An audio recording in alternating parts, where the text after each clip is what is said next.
Chapter 499. Meng Hun laughed coldly. Whether it's the north borderline, Nanman or Dongqing, they are all the same. It's not surprising that they do the same dirty things. Li Yun was silent. He did not dare to respond to Meng Hun's words. Even during the chaotic times of the 16 kingdoms, the people of the Central Plains had an innate sense of superiority. This sense of superiority reached its peak after Xia ended the chaotic times and unified the world. How could the people of the Heavenly Kingdom be mentioned in the same breath as the barbarians? If Meng Hun's words were heard by the old pedants and scholars, he would definitely be condemned and reviled by the people. In the eyes of the people, the barbarians were barbarians. They ate raw meat and drank blood, lacked intelligence, and were cruel savages. On the other hand, the people of the 5 kingdoms of the Central Plains were refined and courteous. Whether it was Dongqing, Nanxing, Zhongzhou, Beiyuan or Xichang, who looked down on the barbarians. However, Meng Hun said that people were all the same. The people of the Central Plains could also do the bloody methods of the barbarians, they just did not admit it. Such a statement was really deviant. Li Yun subconsciously wanted to refute, but the bloody reality below made him unable to speak. His heart was tangled and uncomfortable. In the end, he could only sigh. Based on Li Yun's intelligence, he could not understand whether it was the rebellious people who created the chaotic times or the chaotic times that drove the rebellious people crazy. Why are you sighing? It's really bad luck. Meng Hun's face was stern. His eyes stared at the Tsing-Yi army who were preparing to rest on the spot. He lectured in a low voice, as a general, you must not show your emotions on your face. You can't let the situation of the war affect your mood. To the captain of the vanguard battalion, he had to maintain a calm mind and clear thoughts at all times. He could not make any mistakes. The soldiers of the vanguard battalion made up half of the elites of the army. If they lost the war, not only would their morale plummet, their combat power would also be greatly reduced. As the commander of the vanguard battalion, the captain had to play the role of the backbone at all times. Even if the situation was bad, he could not easily reveal dejection or sigh. This would affect morale, even if Li Yun did not mean it. Li Yun smiled honestly, revealing the naive and sweet temperament that Meng Hun was familiar with. However, he quickly realized something and quickly tightened his face. On the other side, the Tsing-Yi army's troop that was transporting provisions had already found a shady and cool place to rest. The weather is still very cold, but the laborers use up a lot of energy to transport rations over mountains and rivers. They are always sweating profusely. On the other hand, the members of the Tsing-Yi army who are supervising wear light clothes and are simply dressed. They are panting more heavily than the laborers who are pushing the rations. One of them sat down on the wagon and fanned himself with the hem of his robe. His slightly swollen face was somewhat unkind. I'm so unlucky. If it weren't for these women walking slowly, we would have arrived long ago. We would have been able to eat and drink well. Why would we need to waste time in this wilderness? A thick phlegm surged up his throat. He spat directly on the face of the woman closest to him. Seeing her scream in panic, he felt much better. I really don't understand these women. My children have already eaten, but they still lack a mouthful of phlegm. The other man leaned against the wagon, grabbed the head hanging from the back of his waist, pulled it off and threw it far away. Don't go overboard. These women are to be shared with the brothers. I'll let you enjoy them in advance on the road, but don't break them. Since you've eaten the meat, you should let others have some soup. His gaze swept across the hundreds of women with disheveled hair, lowered heads, and shivered. He laughed wickedly, reminiscing something. Women's bodies are so soft, and they taste good. Chaotic times have their advantages. If the world was at peace, how could they have such comfortable days today? They risked their lives to be mountain men who work in the fields. They don't know how long they have to wait to taste women. There are few women. In remote villages, it is impossible to marry a woman. It is common for a few brothers to raise money and buy a wife together. There are about 1,000 members of the Tsing-Yi army guarding the rations team. Pairs of eyes lingered on the women. During this period of time, they hasten to transport the rations. The women are by their side, but they can't touch them. Only a few people of high status can casually drag one to the bushes to do it. Many people can't bear it anymore. However, due to the officer's prestige, no one dared to act rashly. Look at your useless faces. When we go back, all the brothers will have a share. One by one, there's no hurry. Ha ha ha, those women seem to have been tortured to the point of numbness. Apart from a few who revealed resentful gazes, the rest all had lifeless faces. How could they not be numb? Their villages and homes were destroyed in a day. Their fathers and brothers died tragically in front of them. Not only did their bodies suffer a blow, but their minds were on the verge of collapse. If this was just an appetizer, what happened every day on the road was like a blunt knife cutting their fragile nerves. If these beasts wanted to eat meat, they would be the best and freshest meat. They watched helplessly as people who were originally alive were chopped, washed, cut, and thrown into the pot to be cooked. There were even a few who were more stubborn who were cooked alive. What kind of feeling was that? They were either made to sit between two vats and fire was forced from the outside, or they were roasted on an iron frame, or their hands and feet were tied and first splashed with boiling water. Human flesh is said to think of meat. Eating it makes people think of it. Those who had the courage bit their tongues to commit suicide. Those who had no courage could only endure it bitterly.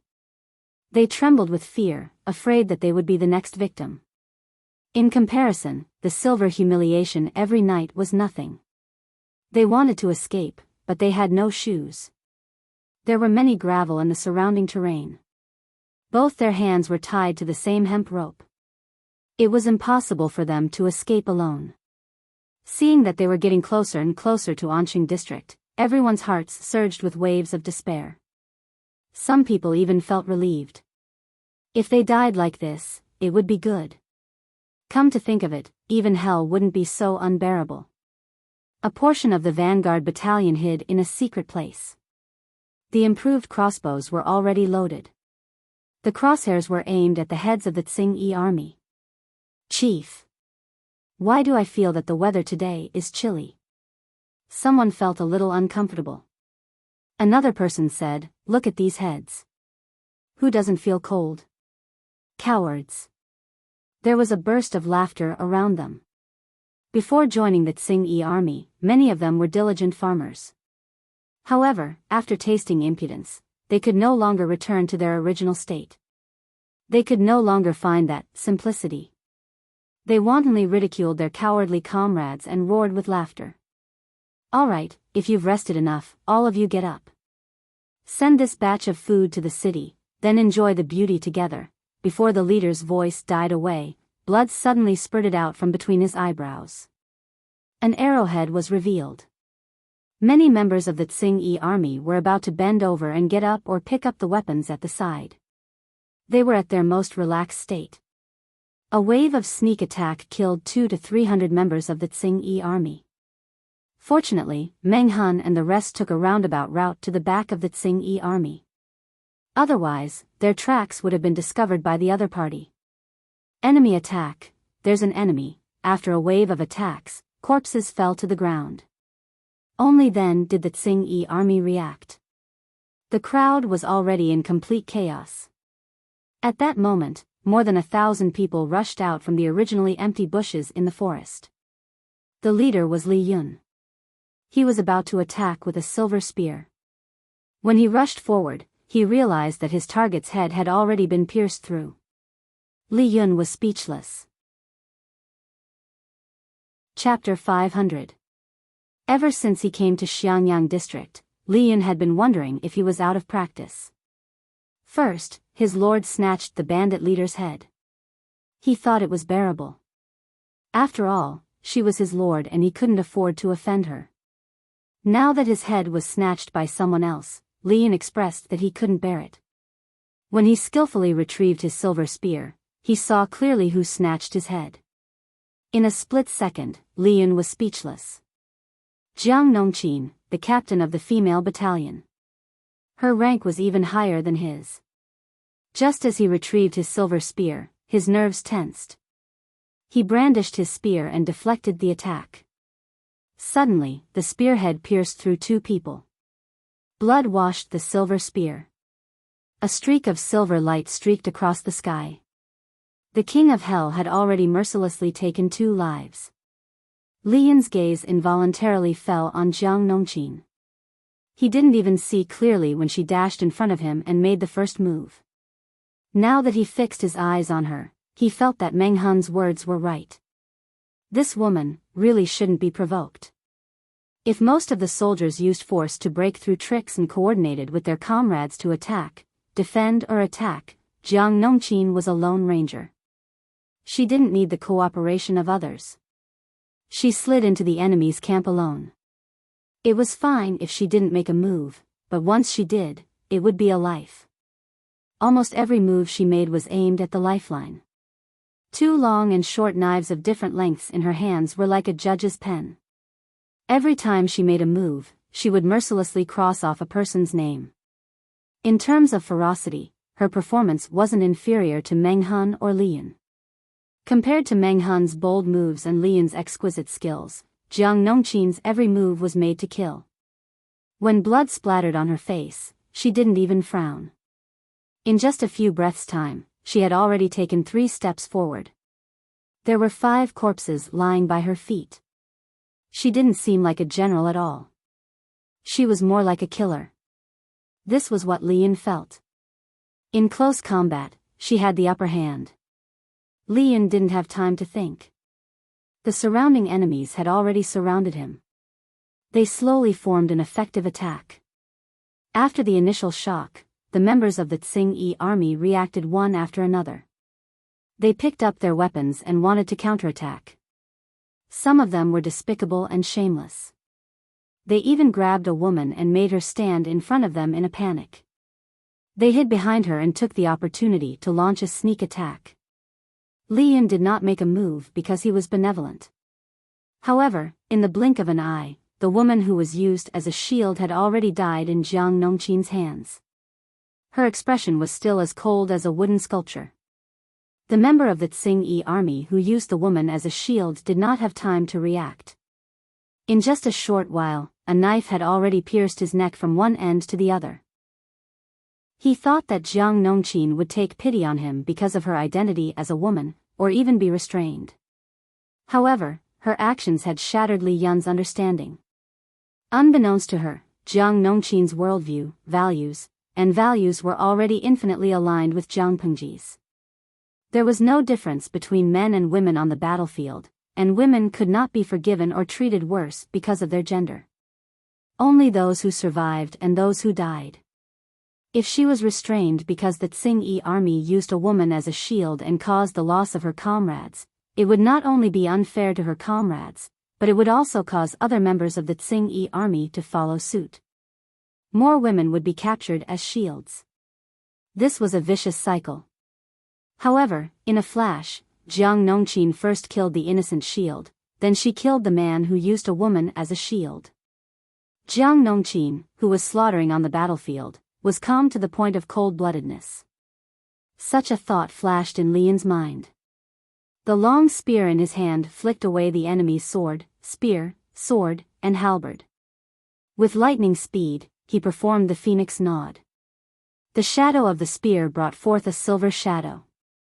A circular spear mark appeared on the enemy's throat. Fresh blood spurted out from the bloody hole. In terms of spear skills, other than Lian's master who could teach him how to be a man, it would be difficult for others to win. Moreover, Lian had been through many bloody battles. When he attacked, he had an indomitable aura. However, he could control it at will.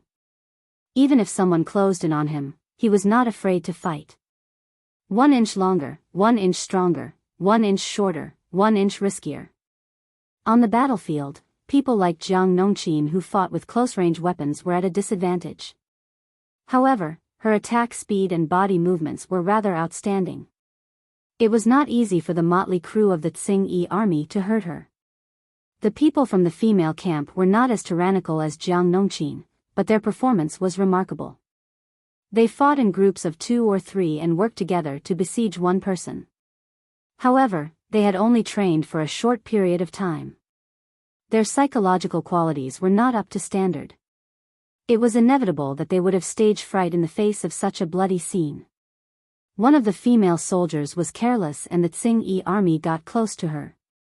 She raised her huge spear high and was about to land on her head. The female soldier thought she was dead, but she heard the other party's cries of pain. She opened her eyes in a panic and saw that the Tsing-yi army soldier had 2 bloody holes in her eyes. Her partner's fingers were holding 2 suspicious blood-colored balls. The male soldiers in the chaotic battle did not notice the abnormality over here. However, there were still 300 vanguard soldiers hiding in the dark, launching a sneak attack. Just now, when they were about to provide support, they saw with their own eyes that another female soldier dug out the other party's eyes. Damn it, the soldiers who saw this scene were so frightened that their hands trembled. They almost shot the crossbow. The female camp was really not to be provoked. Digging out the eyes of a man without saying a word. Even a man would not be so ruthless. "Why are you in a daze?" Her partner's shout made the female soldier return to her senses. Her body had already reacted 1 step ahead of her mind. She pulled out the dagger from her waist. While the Tsing-yi army soldier was bending over and howling in pain, she stabbed the back of the other party's neck with the dagger. There were not many Tsing-yi army soldiers. The laborers who transported the rations were long scared out of their wits. They had all escaped during the first round of shooting. Those women could not leave because they were tied up with hemp ropes. How could the Tsing-yi army be a match for the vanguard battalion? In fact, the vanguard battalion had not killed many people. The ladies of the female camp had experienced the initial fear. One by one, they pounced on their next target with ferocious expressions. Perhaps they were not strong enough, but they cooperated well. None of them survived. As the saying goes, pick the soft persimmon and pinch it. Realizing that some of the people who ambushed them were women, the Tsing-yi army planned to use the female camp as the key point to break out of the encirclement. However, when they really rushed over, they realized that these young ladies were much more ruthless than the men. The women who were weak and easily bullied in their eyes were extremely fierce. The long spears in their hands were modified. They were not the usual ones that were more than 10 feet long. They were only 2 heads taller than them. Their weight was also much lighter, so it was convenient for them to wield them. Poof, poof, poof, the sound of the spearhead piercing into the flesh rose and fell. The female soldiers even shouted and pushed the spearhead a little deeper, piercing the other party's stomach. Killing would make people fearful, but it would also make people feel high. The female camp obviously belonged to the latter. They had abandoned their fear of death and their obsession to survive. Almost everyone showed a side that was frightening. Among the 500 people, half of them came from Hejin County. The other half were recruited from Xiangyang District. Chapter 501. Many people were so shocked that they were speechless. They thought to themselves, "Oh my God, have these girls been provoked by someone?" No one expected these women to have such a terrifying side. That ruthlessness was like stabbing the enemy who killed their father. No, if the fathers of these female soldiers had been killed, they might not have been so ruthless. After all, everyone knew the background of the women in the female camp. They were all abandoned by their families. Their lives at home were not satisfactory, and they were even tortured. However, they quickly overturned this judgment. Compared to these female soldiers, the reaction of the women who were surrounded was more terrifying. They just used their weapons to cut the hemp ropes that bound the women's wrists. The originally lifeless woman roared like a wild beast and pounced on the ground. She lifted the stones on the ground with both hands, and before anyone could react, she raised them up high and smashed them down with a bang. Clang, clang, clang, every hit used all the strength in her body. The hard skulls were smashed open. Brain juice mixed with blood and broken bones flowed all over the ground. The splashed filth splashed on her face, but she didn't feel it. She fiercely gritted her teeth. Her expression was ferocious and her eyes were about to split open. This was like a signal and also like a button. It unleashed the most resentful and wildest side of many women. Some even pounced on the bodies of the Tsing-yi army. They opened their mouths and bit their necks, noses, chests. Blood mixed with flesh was bitten off. As the scene became more chaotic, more and more women vented their anger on the corpses of the Tsing-yi army. They almost lost control. The soldiers were shocked by this unforeseen event. Some of their throats kept squirming and they subconsciously took a step back. "Officer Meng, aren't you going to stop them?" Lian saw these people's actions and faintly felt a chill run down his spine. These women's outburst of madness made even him tremble. Some of the corpses of the Tsing-yi army were even smashed into a pool of blood and flesh. They still had no intention of giving up. 2 women even snatched the long spears from the female soldiers. They held the spears tightly with both hands and kept stabbing the corpses of the Tsing-yi army who had already breathed their last. Fresh blood flowed out from the holes of the sieve-like corpses. Even the veteran soldiers who were used to seeing bloodshed could not bear to look at it. Meng Hun looked at the women's reactions and was silent for a while. He raised his hand to stop Lian. When one's emotions were suppressed too much, there were usually 2 situations. Either he would become a cripple and his life would be over, or he would completely explode and change his temperament. This batch of women who were held captive and abused by the Tsing-yi army, a small portion of them had been tortured to the point of losing their sanity, while the rest were as deranged as lunatics. The best way was to give them an outlet to vent their anger. "It's fine, let them continue to vent. Let's go pack up the supply carts, we can't stay here for long." If this batch of rations did not arrive in Shingon district, it was hard to guarantee that the Tsing-yi army would not send people to check and provide support. Lian was stunned. He looked at the deranged women and only found his voice after a while. But, what about these women? If all of them were to stay where they were, there were jackals, wolves, tigers, and leopards in the mountains. Not far away in Shingon district, there was also the Tsing-yi army. Meng Hun stopped in his tracks and said helplessly, "We are the vanguard, we can't take them with us." Li Yun understood this logic. After all, he had to look at the bigger picture. Meng Hun sighed and said, "It's less than half a day's journey from here to Shingon district. They will be safe once our lord has conquered Shingon district. If the main army met them, perhaps they could take them in for a while. But they were the vanguard, they could not take these people with them." Jiang Nongqin used a cloth torn from the corpses of the Tsing-yi army to wipe her blood-covered blade while walking towards the 2 of them. She said in a hoarse voice, "I asked the troops to inform these women to hide in a safe place as soon as possible and wait for news from Shingon district.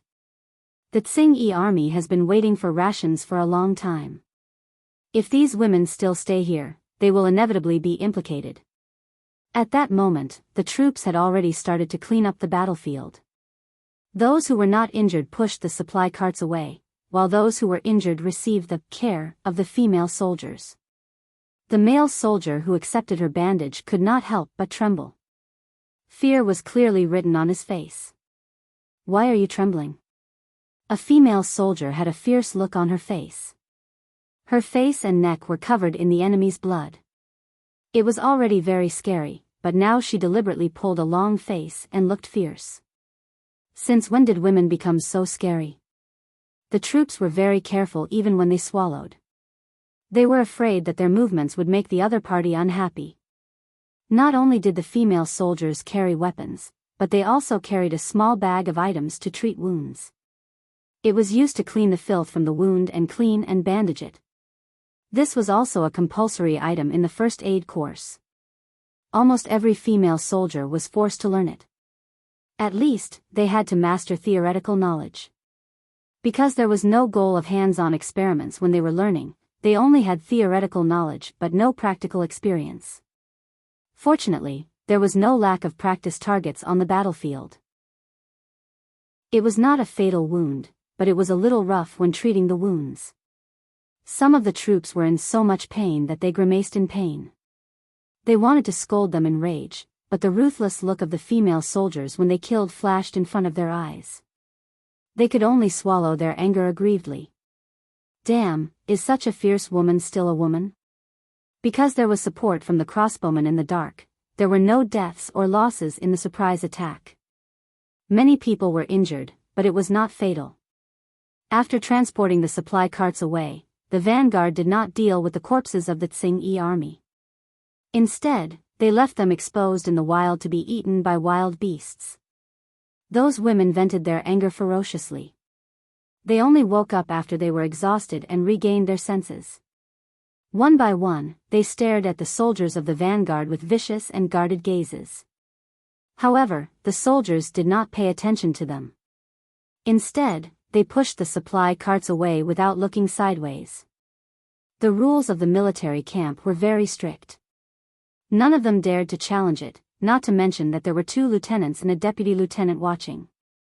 Who dared to commit a crime against the law? Another reason was that they were really frightened by the female soldiers.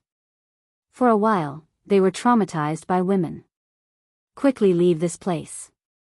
Escape to the mountains and hide for a few days. The Tsing-e army may send troops out of the city to receive the supply carts. If they discover your traces and see the corpses on the ground, the Tsing-e army bastards will not let you off. In less than half a day, Chang'an district would probably receive news of the sneak attack on the supply carts. One must know that previously, the cooks who transported the rations abandoned the rations and ran in all directions. This news could not be hidden for long. The female soldiers conveyed the message of the female battalion's lieutenant, Jiang Nongqin. The malice and guard in those women's eyes did not decrease.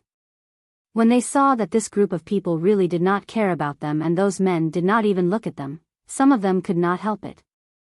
Can you bring us along, please save our lives? Although they survived, they were abandoned in the wilderness. Surrounding them were only the Tsing-e army who had died beyond recognition. After all, they were still afraid. Previously, they were not afraid because they were dominated by hatred. Now that their emotions had calmed down, their weak side prevailed again.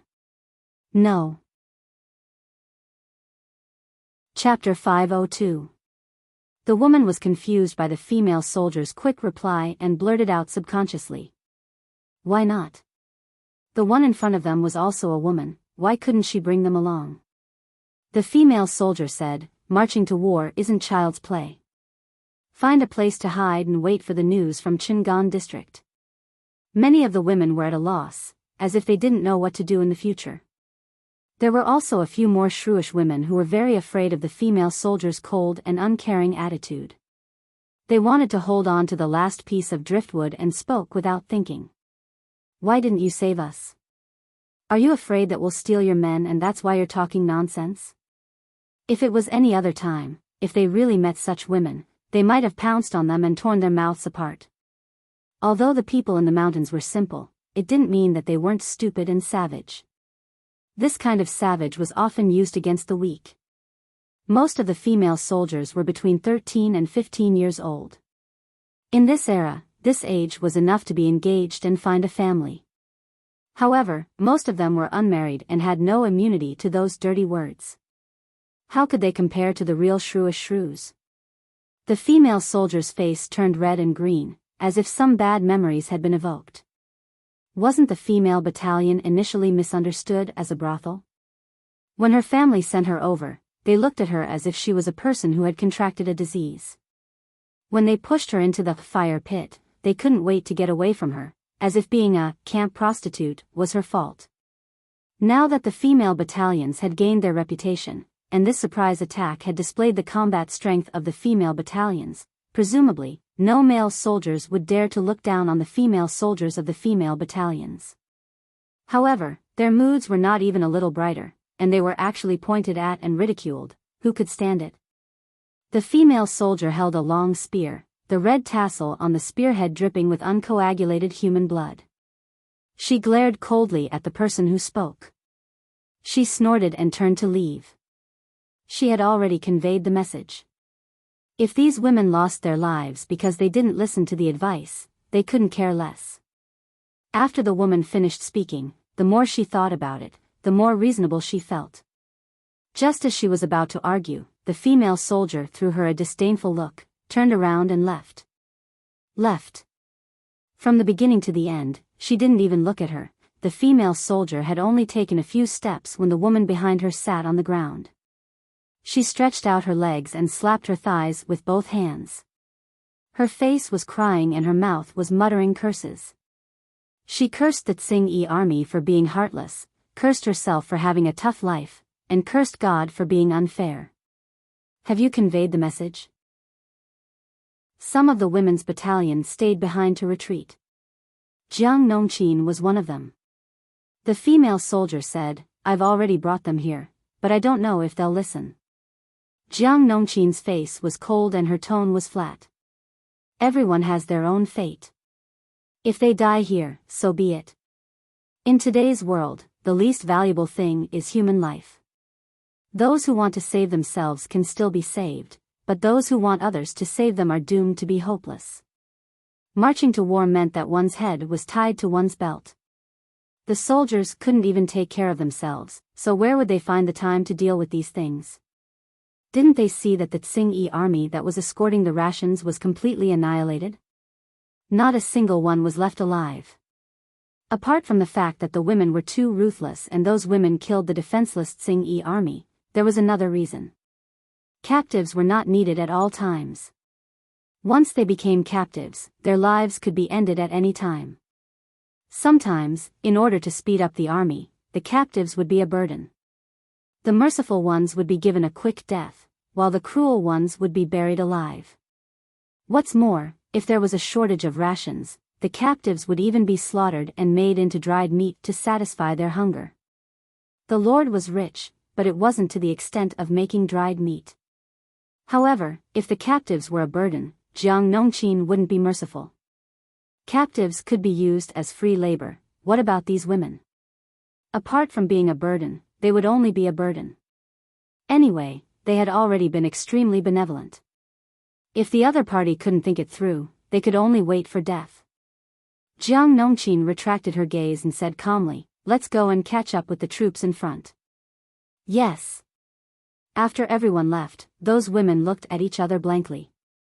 Some of the smarter ones had already thought of finding a place to hide to avoid suspicion. Those who were immersed in their own thoughts were crying, making a scene, and cursing dirty things. Occasionally, they would even involve the soldiers in the women's camp. In short, they had never thought that the women soldiers were decent soldiers and not prostitutes who used their beauty to serve men. Naturally, there were some who were tortured by the Tsing-yi army to the point where they were like walking corpses. They simply didn't care about what was happening in the outside world. Those who deserved to die, someone sneered coldly and said in a peculiar tone, "You're not good looking, why would they like you? Even when you're cooking and eating, you're complaining that you're dirty. When those beasts were suppressing you, weren't you fawning over this and that? I didn't see you hate them so much then." The woman who spoke had reason to hate the woman who was making a scene. Many women came from the same village. Those beasts from the Tsing-yi army were suppressing her. In order to protect herself, she blurted out that she was hiding in the cellar. She pointed out the hiding places of many women just to gain some benefits from the Tsing-yi army. What a stupid woman, her intestines were completely black. If she hadn't done that, a few women in the village could have escaped. It was all because of this rotten black widow. Some could not bear the humiliation and committed suicide.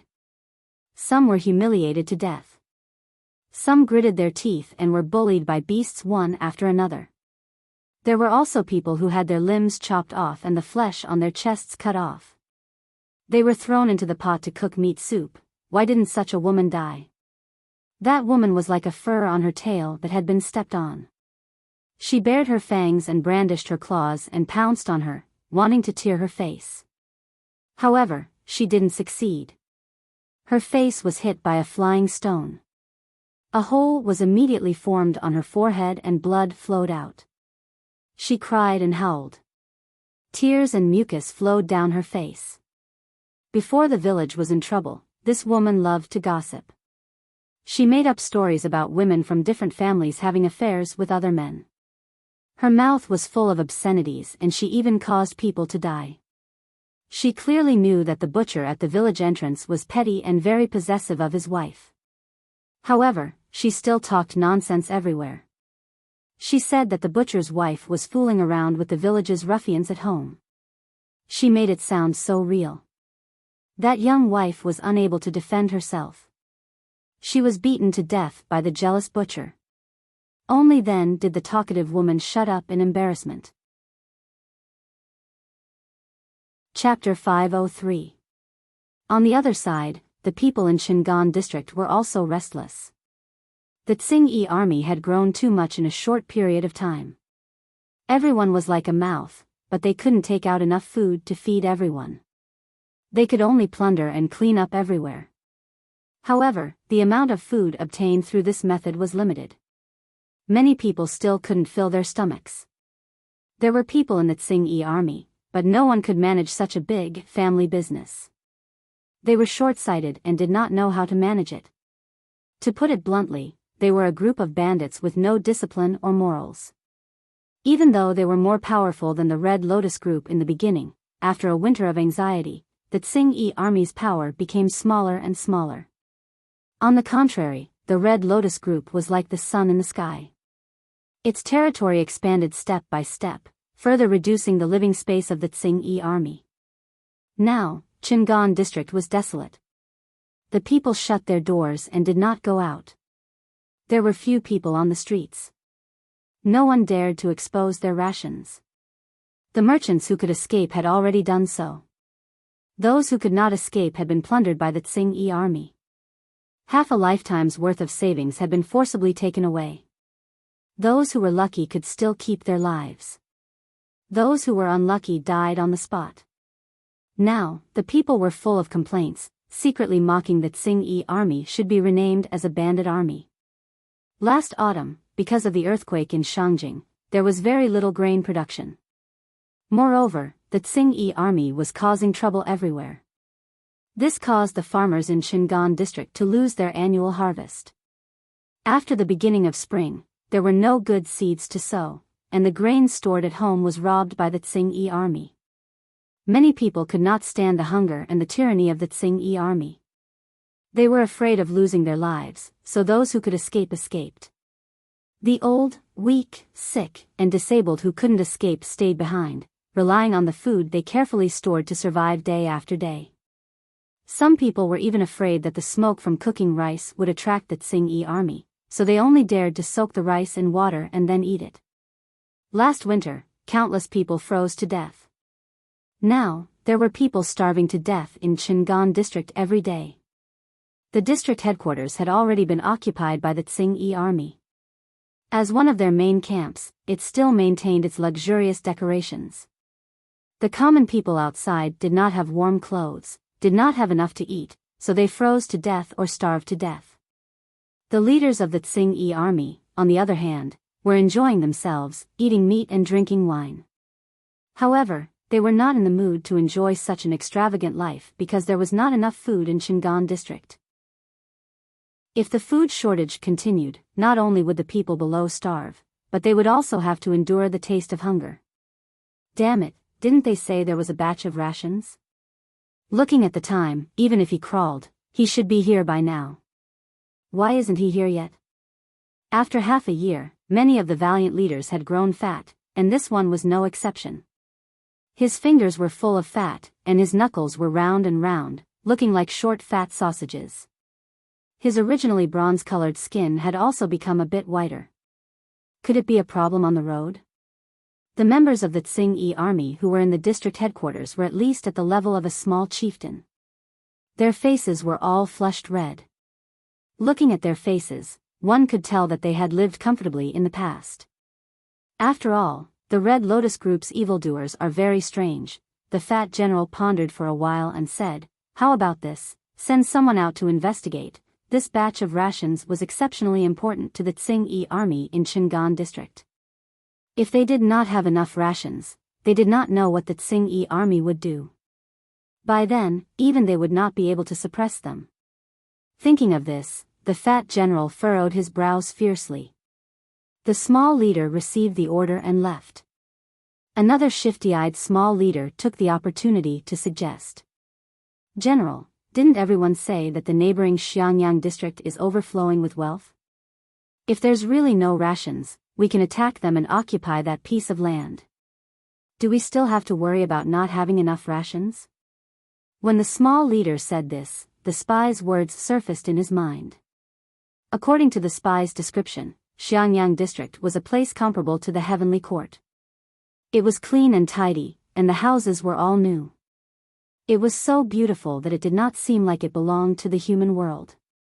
It was more like it fell from the sky. Every citizen was dressed like a noble, and no one had starved or frozen to death. At that time, the small leader scoffed at the words. How could there be such a good place in the world? However, now Qingan district was facing the predicament of running out of ammunition and rations. The promised rations had yet to arrive. This made him anxious. He originally thought that this suggestion would be rewarded. At the very least, it would be able to divert the general's attention. Who knew that he would be scolded instead? If Xiangyang district was easy to conquer, it would have done so long ago.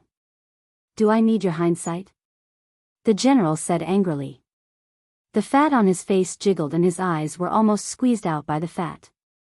Not long after, a messenger suddenly rushed in from outside. He knelt on the ground and panted, "Bad. Bad news, what's bad news?" The general's heart tightened. The messenger caught his breath and said heavily, "The rations were robbed." What? The small leaders in the hall were shocked. The general directly stood up and grabbed the messenger's collar with one hand. He lifted him up and said furiously, "Say it again. What was robbed? Which bastard dared to rob my rations?" The messenger said with difficulty, "It was the cook who transported the rations. They escaped and said that there was an ambush. They didn't see who the enemy was." The general's face was ashen. The fat on his face trembled with his heavy breathing. That's too much. He casually threw the messenger out. Those good-for-nothings who transported the rations didn't even see who the enemy was. The general was about to say that the cook who transported the rations should be killed to avoid wasting rations. Just as the words reached his throat, another sound came from outside. "Report." The general took a deep breath and asked, "What's the matter now?" "There are thousands of troops surrounding the city." "What?" Everyone's faces were already ashen to the point where they couldn't look anymore. The rations were robbed, and then the enemy came knocking on their door. It was like when it rains, it pours. They were out of luck. Is it the demons from the Red Lotus group again? The messenger said, "No, the flag on it says Lu. They've already started challenging us." "Lu? Which family is this?"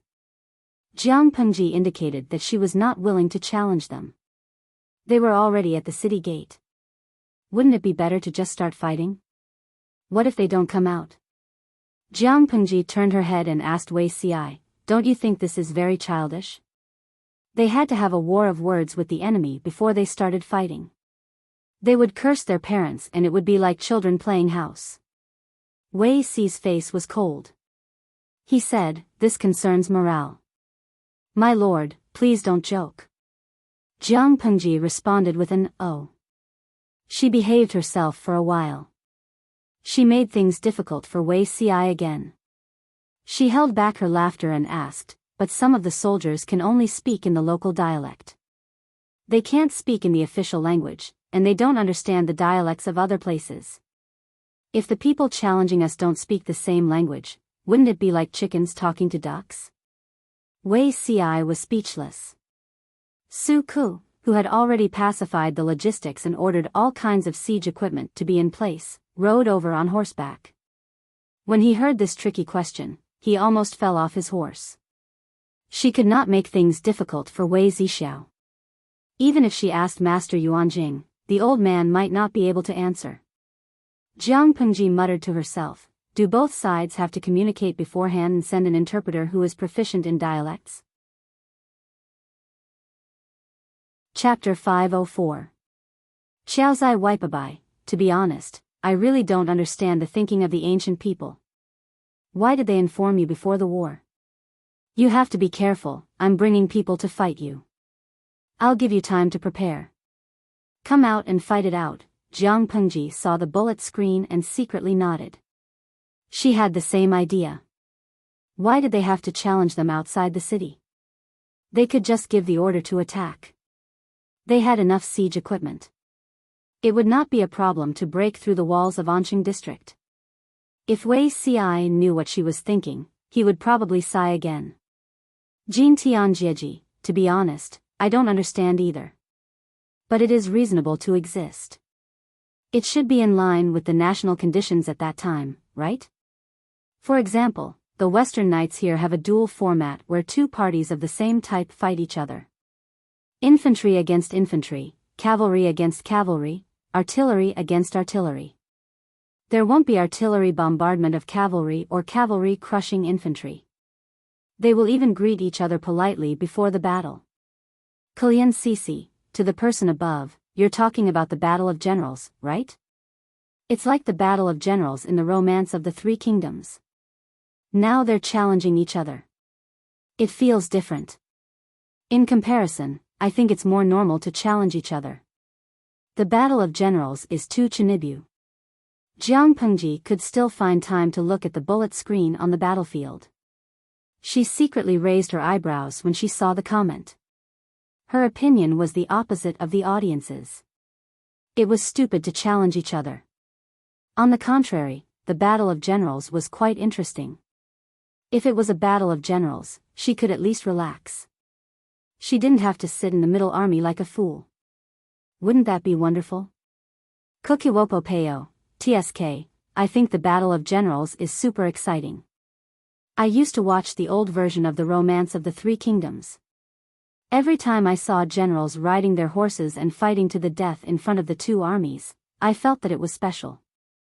The three heroes fought Lu Bu, Wen Zhou beheaded Hua Xiong, and so on. Xiangshan Hua Man Lu, in ancient times, there was a battle of generals, also known as a teacher. A teacher is a challenge. I agree with what the previous friend said. It is reasonable to exist. In ancient times, where the population was sparse, survival was difficult, and lifespans were short, overly violent methods of war would only cause more casualties. Often, the outcome of the Battle of Generals could greatly affect morale. It could even be the key to victory. What was morale? In Jiang Pengji's era, the most important factor in war was technology, the second was tactical layout, and weapons were the key to victory. The influence of individual heroism on the outcome of a war was almost negligible. However, in this era where information was outdated, while equipment was still important, morale seemed to be even more important. If morale was too low, the soldiers would not be in the mood to fight. They would even flee at the sight of the enemy. The enemy didn't even need to fight, they could just go and capture the captives. For the weaker side, if they won the Battle of Generals, it would stimulate the morale of the soldiers behind them, and they might even be able to defeat the strong. One person chased after 10 people and didn't even pant. Su Ku, who was at the side, did not know whether to laugh or feel sorry for Wei Ci. Why did he have to meet such a crafty lord? The rules of the battlefield have always been like this. Su Ku smiled and helped Wei Ci out of the predicament. He said, everyone knows that when you challenge someone to a fight, you will not say anything nice. Even if you curse in a dialect that the other party does not understand, it does not matter, as long as you know that it is a provocative curse. Jiang Pengji felt a little guilty from Wei Ci's gaze, as if she had done something to the little princess. Now that Su Ku was trying to give her a way out, she went along with it. She changed the topic in a stiff tone, pretending to be concerned about the battle. Looking at the watchtower, he said, what should we do if no one comes out? Wei Ci said, continue shouting. If the side that was challenged did not fight for a long time, it would be regarded as a coward, which would also affect the morale of both sides. Wei Ci only wanted to increase the morale of his own side and suppress the morale of the enemy. It was not important whether the other party came out to fight or not. If they did not come out to fight, continue shouting and attack when the time was right. If they came out to fight, it would be better. The martial arts of their own generals were not just for show, the morale of the other party would collapse faster. The B** starred upstairs, if you have the guts, come down and fight with me.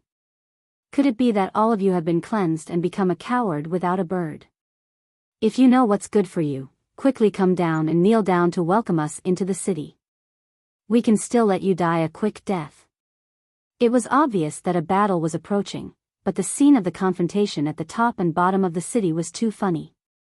The atmosphere in the streaming room was quite relaxed. The soldiers who were cursing below were not tired of it. They could not wait to spread their voices throughout the entire Chingan district. The members of the Tsing-Yi army on the watchtower looked panicked and afraid. They were so stunned that they could not even retort.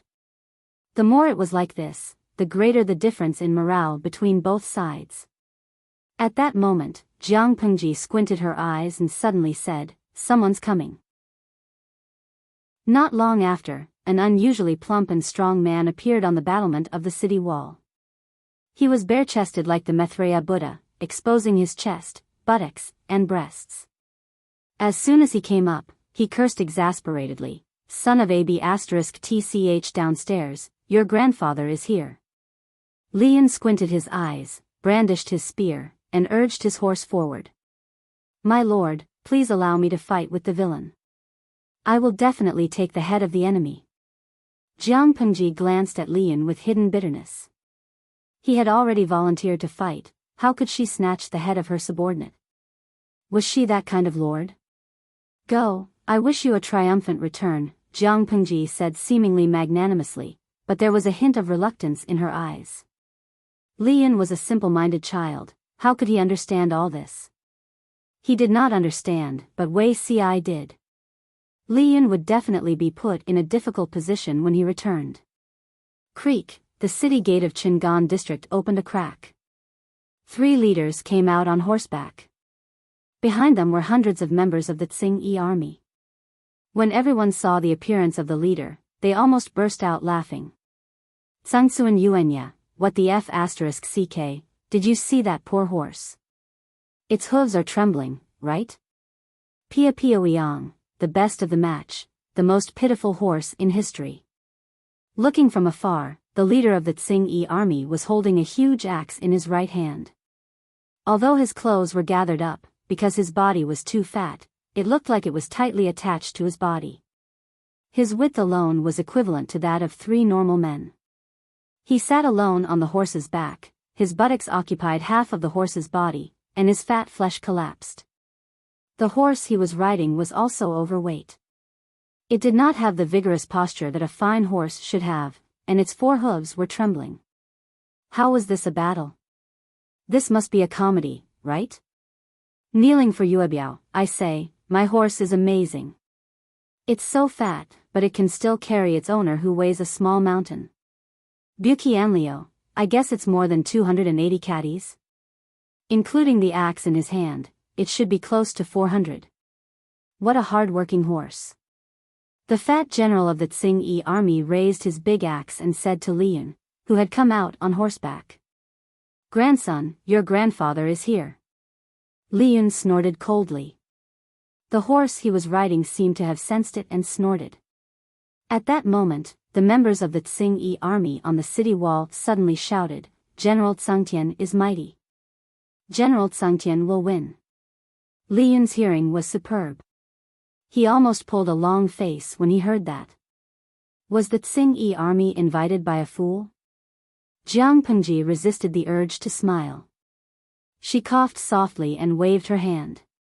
"Beat the drums. You ignorant brat, give me your life." General Tsangtian shouted. The fat horse he was riding suddenly broke out at a speed that did not match its size. Chapter 505. Clang. With a loud noise, the silver spear made a feint, leaving a silvery shadow in the air. It forced the huge axe to deviate from its direction and used this to offset most of the force. Even so, Li Yun still felt numb between his thumb and forefinger. He was secretly shocked by this man's arm strength. If it were not for his solid basic skills and excellent spear technique, the long spear might have been knocked out of his hand. At that time, General Enchanting would take advantage of his victory and attack him with his sword. By then, Li Yun's life would be in danger. Not only was Li Yun shocked, but the expression of the fat man who called himself General Enchanting also changed. He had never expected that his time-tested move would fail to succeed.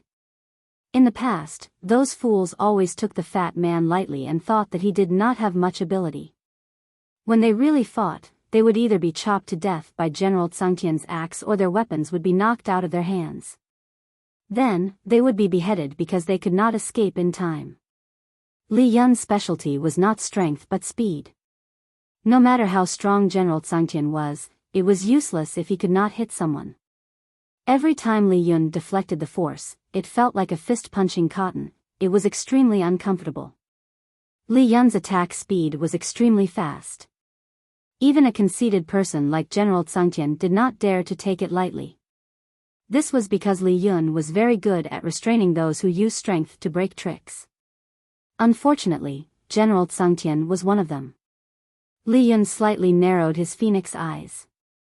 After a few tentative attacks, he soon found out General Enchanting's weakness. It was true that General Enchanting was very strong and his huge body gave people a strong visual impression, but he also had two fatal points. One was his reaction speed. In Li Yun's view, General Enchanting was as slow as a tortoise. The second was his endurance. Just now, General Enchanting had used all his strength when they met face to face. After missing a move, General Enchanting's breathing began to become heavier. As the two fought, General Enchanting gradually became anxious, fearing that he would lose to a fair-skinned, beardless boy. Soon, an idea flashed through his mind. He suddenly opened his mouth and his voice was like thunder. "Pretty boy, hand over your life to your grandpa." General Enchanting was flustered when he saw that Li Yun was fighting with ease and dexterity like a loach. After fighting for more than 30 rounds, Li Yun was still calm and breathing steadily. His hand that was holding the silver spear did not tremble at all. Obviously, Li Yun was looking for an opportunity to kill him. He shouted loudly, trying to use his voice to disturb Li Yun. At the same time, he found an escape route for himself. Sweat the size of beans appeared on his fat face. Very quickly, the sweat flowed down his thick chin and wet the front of his shirt. The look in Li Yun's eyes changed. He pretended to be shocked and was stunned for a moment. General Enchanting was delighted to see this and quickly seized the opportunity. "Die!" There was another angry roar. Li Yun's face turned paler, and his spear was no longer as agile and swift as before. The viewers in the live stream nervously looked at the two people standing together in front of the formation. The bullet screen in the live stream gradually decreased. Obviously, their attention was attracted by the battle and they were not in the mood to send bullet screens. However, following General Enchanting's roar, the bullet screen exploded. "Luo peanut candy, F***CK, that's too shameless." That loud voice almost scared me to the point that I lost my phone. Han Mei is so close to him, and I'm worried about his ears. If he's scared by accident, he might lose his life. Xue Hailiuxiang, how should I put it? Although the Battle of Generals is a one-on-one challenge, it involves a fight of life and death after all. Apart from not allowing a second person to intervene, any means are allowed. For example, shouting to disturb the opponent is not considered shameless. Chiue Bo, although it's allowed, Brother Han Mei is concentrating on the battle. If he suddenly shouted like that, wouldn't a timid person be scared out of his wits? Think about it. When you are concentrating on doing your homework or listening to a lecture, a guy roars in your ear. His voice is comparable to heavenly thunder. I think not only will he be scared out of his wits, but he will also probably go deaf. The plane is late, my heart aches for Brother Han Mei. Streamer, accept the gift. Remember not to starve my husband. Ciao, my heart aches for him too. Besides, that's my husband with unparalleled waist strength. How can he be a mistress? Because of the system's little tricks, the user will be kicked out of the streaming room and his IP address will be blocked as soon as the national forces or influential organizations of that dimension appear on the bullet screen. Therefore, most of the audience in the streaming room are onlookers. It's easy for them to deviate from the topic. Unparalleled waist strength. Thinking about it carefully, it's a bit dirty. After a while, the spectators realized that something was wrong. Is Brother Han Mei going to be defeated? It seems that since General Tsangtian's trick, Brother Han Mei has slowly fallen into a disadvantageous position. Han Mei's husband, damn it. How can my brother Han Mei lose? Wu Biao, come on, Brother Han Mei. Get up and defeat that fat man. Catch him and light him up as a sky lantern. Shinda Zizi, no, I'm too nervous. Brother Han Mei can't lose his first battle. Jiang Pengji looked calm. Wei Ci smiled. Only Su Ku, who was unaware of the situation, was so anxious that he gripped the reins tightly, fearing that Li Yun would be defeated. On the battlefield, the sound of drums was like thunder. Chapter 506. When Li Yun returned with General Tsangtian's head in his hand, the drumming sounds on their side became louder and louder like raindrops. The drummers were so excited that their cheeks turned red and their veins stood out. The muscles on their arms bulged and they tightened their sleeves. The morale of the whole army became higher and higher. You won beautifully, Jiang Pengji said. Li Yun did win beautifully this time. His spear technique was excellent, but the battlefield was different from a simple spar. As a newbie, he had such a performance in his first battle with the enemy's general, which showed that Li Yun's talent was indeed impressive. Li Yun resisted the urge to smile. His dark eyes were sparkling, and everyone could feel the joy lingering around him. On the other side, the morale of the Tsing-Yi army plummeted. The Tsing-Yi army on the city wall cheered for General Tsangtian. When Li Yun fell into a state of decline, they became even more arrogant. However, no one expected that Li Yun was just cleaning up his opponents and chopping off the enemy's general's head in an extremely unexpected way. The Tsing-Yi army had high hopes for General Tsangtian, but now they were panic-stricken. General, the two team leaders who went out of the city with General Tsangtian screamed tragically. They looked as if they wanted to ride their horses to avenge General Tsangtian, but they held the reins with their left hands and hurriedly retreated. They were so scared that they could not even control their horses and almost fell off their backs. The audience in the live stream despised their embarrassing, cowardly, and heartless behavior. General Tsangtian, who had lost his head, fell from his horse to the ground with a dull thud. Blood gushed out and stained the ground. The swollen horse stood on the spot in a daze. After a while, it nudged General Tsangtian's corpse as if it was crying sadly. The two team leaders and the 100 or so Tsing-Yi army members did not even dare to collect General Tsangtian's corpse. They hurriedly retreated and wanted to return to the city. Mingtian Wugang, damn, isn't this too heartless? The corpse of their general is still lying on the ground. They should at least go and collect it. They trembled and wanted to run back. Don't they know that it will affect their morale even more? They are as stupid as pigs. You know, come on, everyone is afraid of death. You can't expect everyone to be loyal and courageous. Come to think of it, if he was a loyal and courageous person, he probably wouldn't mix around with the Tsing-Yi army. There was nothing wrong with doing so. Jin Tian sang, don't you guys think that the fat man is lying on the ground like a meat patty?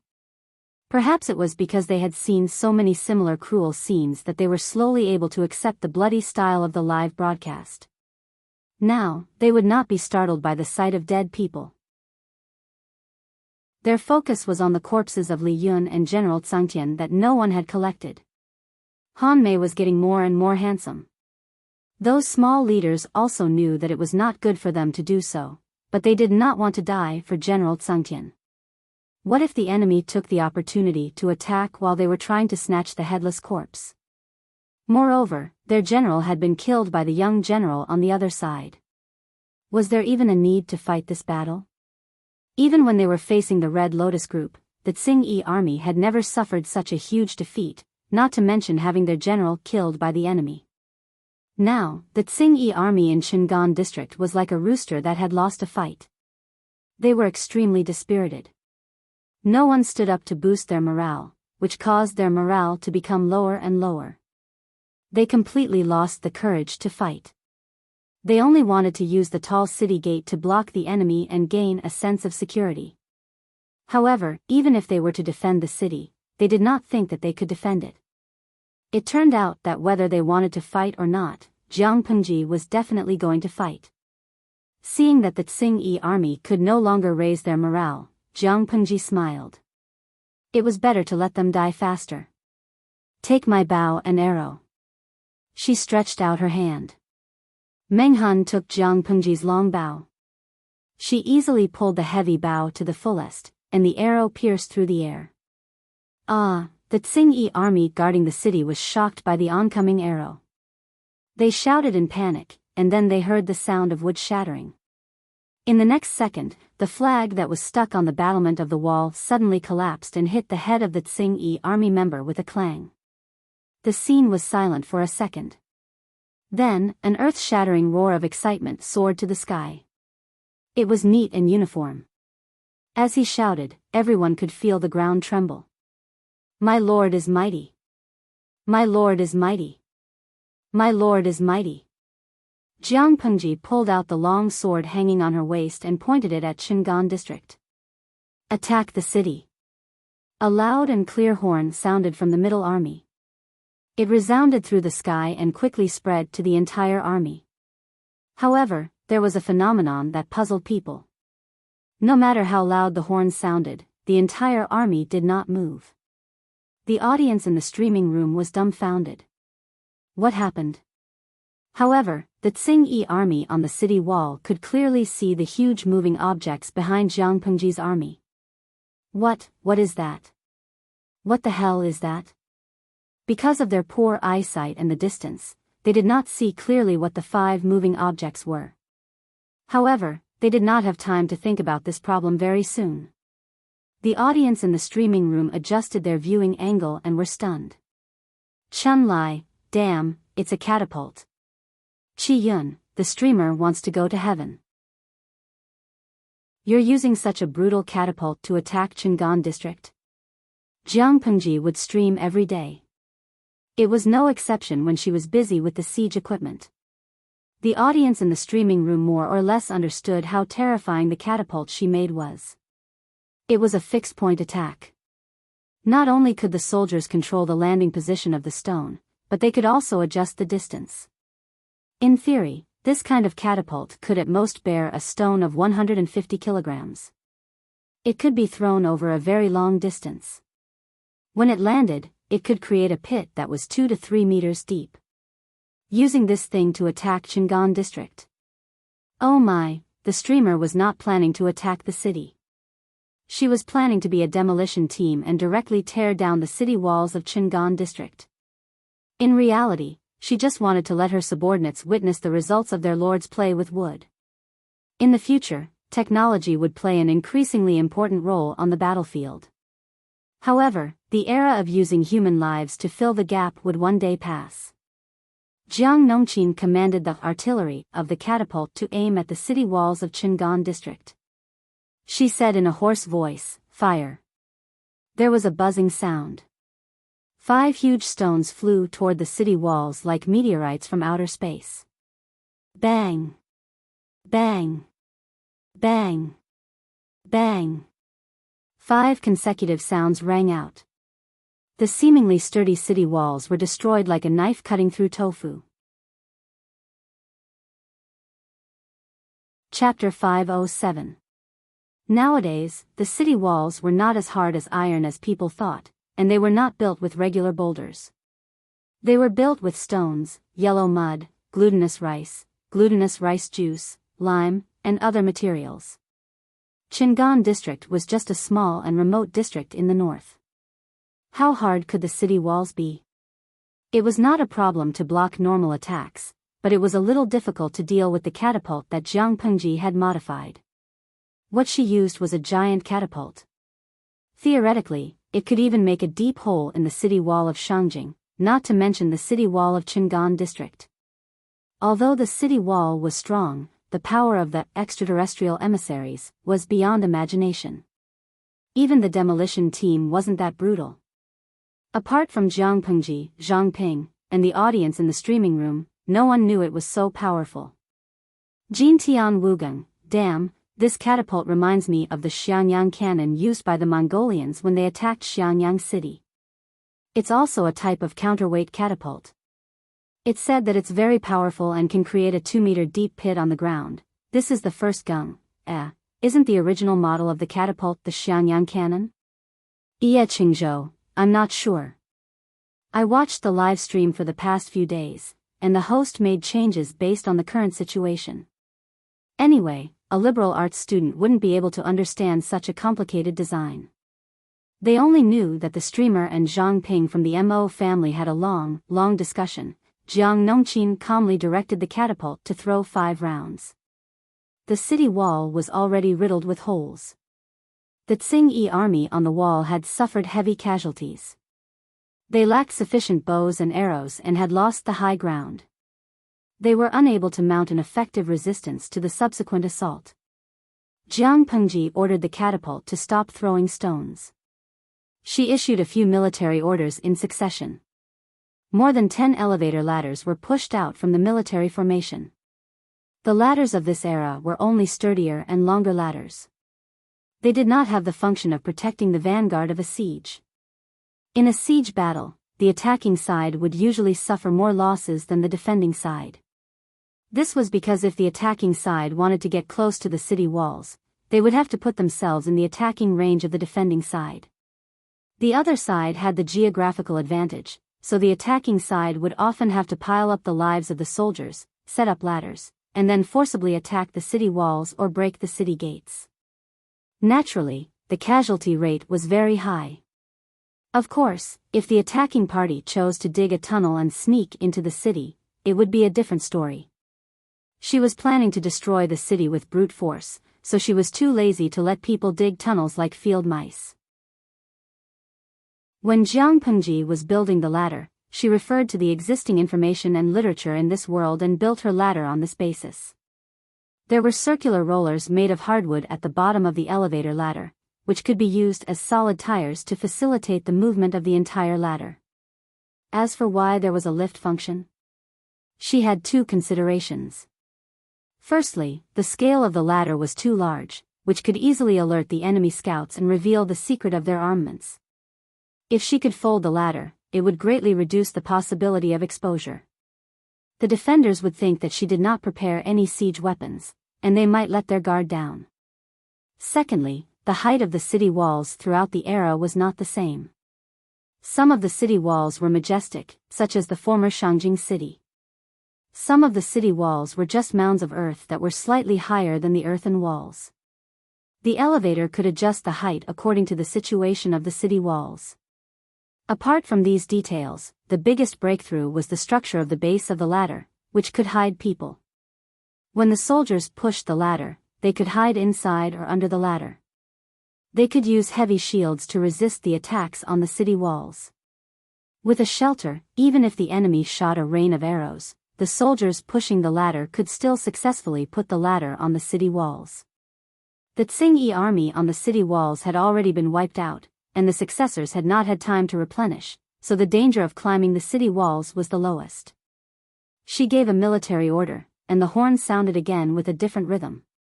The infantry of the vanguard battalion, who had suppressed their fighting spirit, climbed up the ladder first. They jumped up faster than monkeys. Which man did not want to make contributions? Especially when they saw that the female battalion was more agile than them. If the male soldiers did not live up to expectations, how could they look at their faces? When the Tsing-Yi army sent people to support them, it was already a little late. The soldiers in leather armor pulled out their broadswords and slashed people. There was a chaotic battle on the city walls. More and more soldiers climbed up the city walls with the help of the ladder. They gradually gained the advantage of numbers. Although the Tsing-Yi army was a group of dragons without a leader, there were still many small leaders. Now it was too late to escape. They could only try their best to defend the city gates and block the enemy outside as much as possible. Only then would they have a chance of survival. Anyone with a discerning eye could see that in a short period of time, the number of soldiers that could climb up the ladders was limited. As long as they guarded the city gates and did not break, and concentrated their forces to deal with the people on the city walls, it was not impossible for the Tsing-yi army to defend Shingon district. Well, they were dreaming. Dozens of soldiers carried a round log that required 3 people to hug it. They were prepared to break open the tightly shut city gates. 1, 2, 3. 1, 2, 3. 1, 2, 3. The soldiers silently recited the number. When they counted to 3, they exerted their strength together. Previously, the catapult had smashed the city walls, and more or less affected the city gates. After the soldiers attacked the city gates together for more than 10 times, the city gates broke open, revealing more than 100 Tsing-yi army soldiers and various obstacles behind the gates. The troops from both sides fought at the city gates, and the sounds of killing were incessant. Fresh blood splattered, and broken limbs and bones were everywhere. The blood that flowed out converged into a gurgling stream, like a meandering red snake. In the battle at the city gates, the Tsing-yi army was utterly defeated. They were simply unable to form an effective defense and attack. The troops attacked the city gates. Dozens of peculiar-looking rolling chariots were put to use. The chariots looked very simple. They lifted the cover hanging on them and revealed the true appearance of the chariots. There were 21 spears that were 7 to 8 feet long stuck in the front of the chariots. The tips were extremely sharp, and the sides were full of sharp short blades. The troops saw the situation and retreated. They ordered their comrades at the back to push the chariots to the front of the troops and rush into the city. This kind of chariot was specially used to fight in the alleys after the city was breached. It was like a hedgehog with sharp thorns.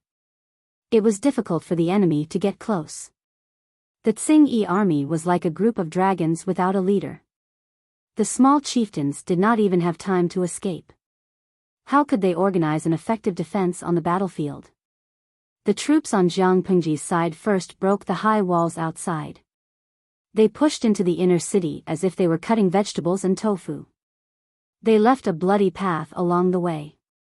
The Tsing-yi army fled when they saw people. They even squeezed into a corner and trampled on them. Their faces were full of fear and despair. Compared to the Tsing-yi army who had not eaten their fill for a few days, Jiang Pengji did not treat her troops harshly. Not to mention how good the food was, at least it would not make anyone tighten their belts and go to the battlefield with hunger.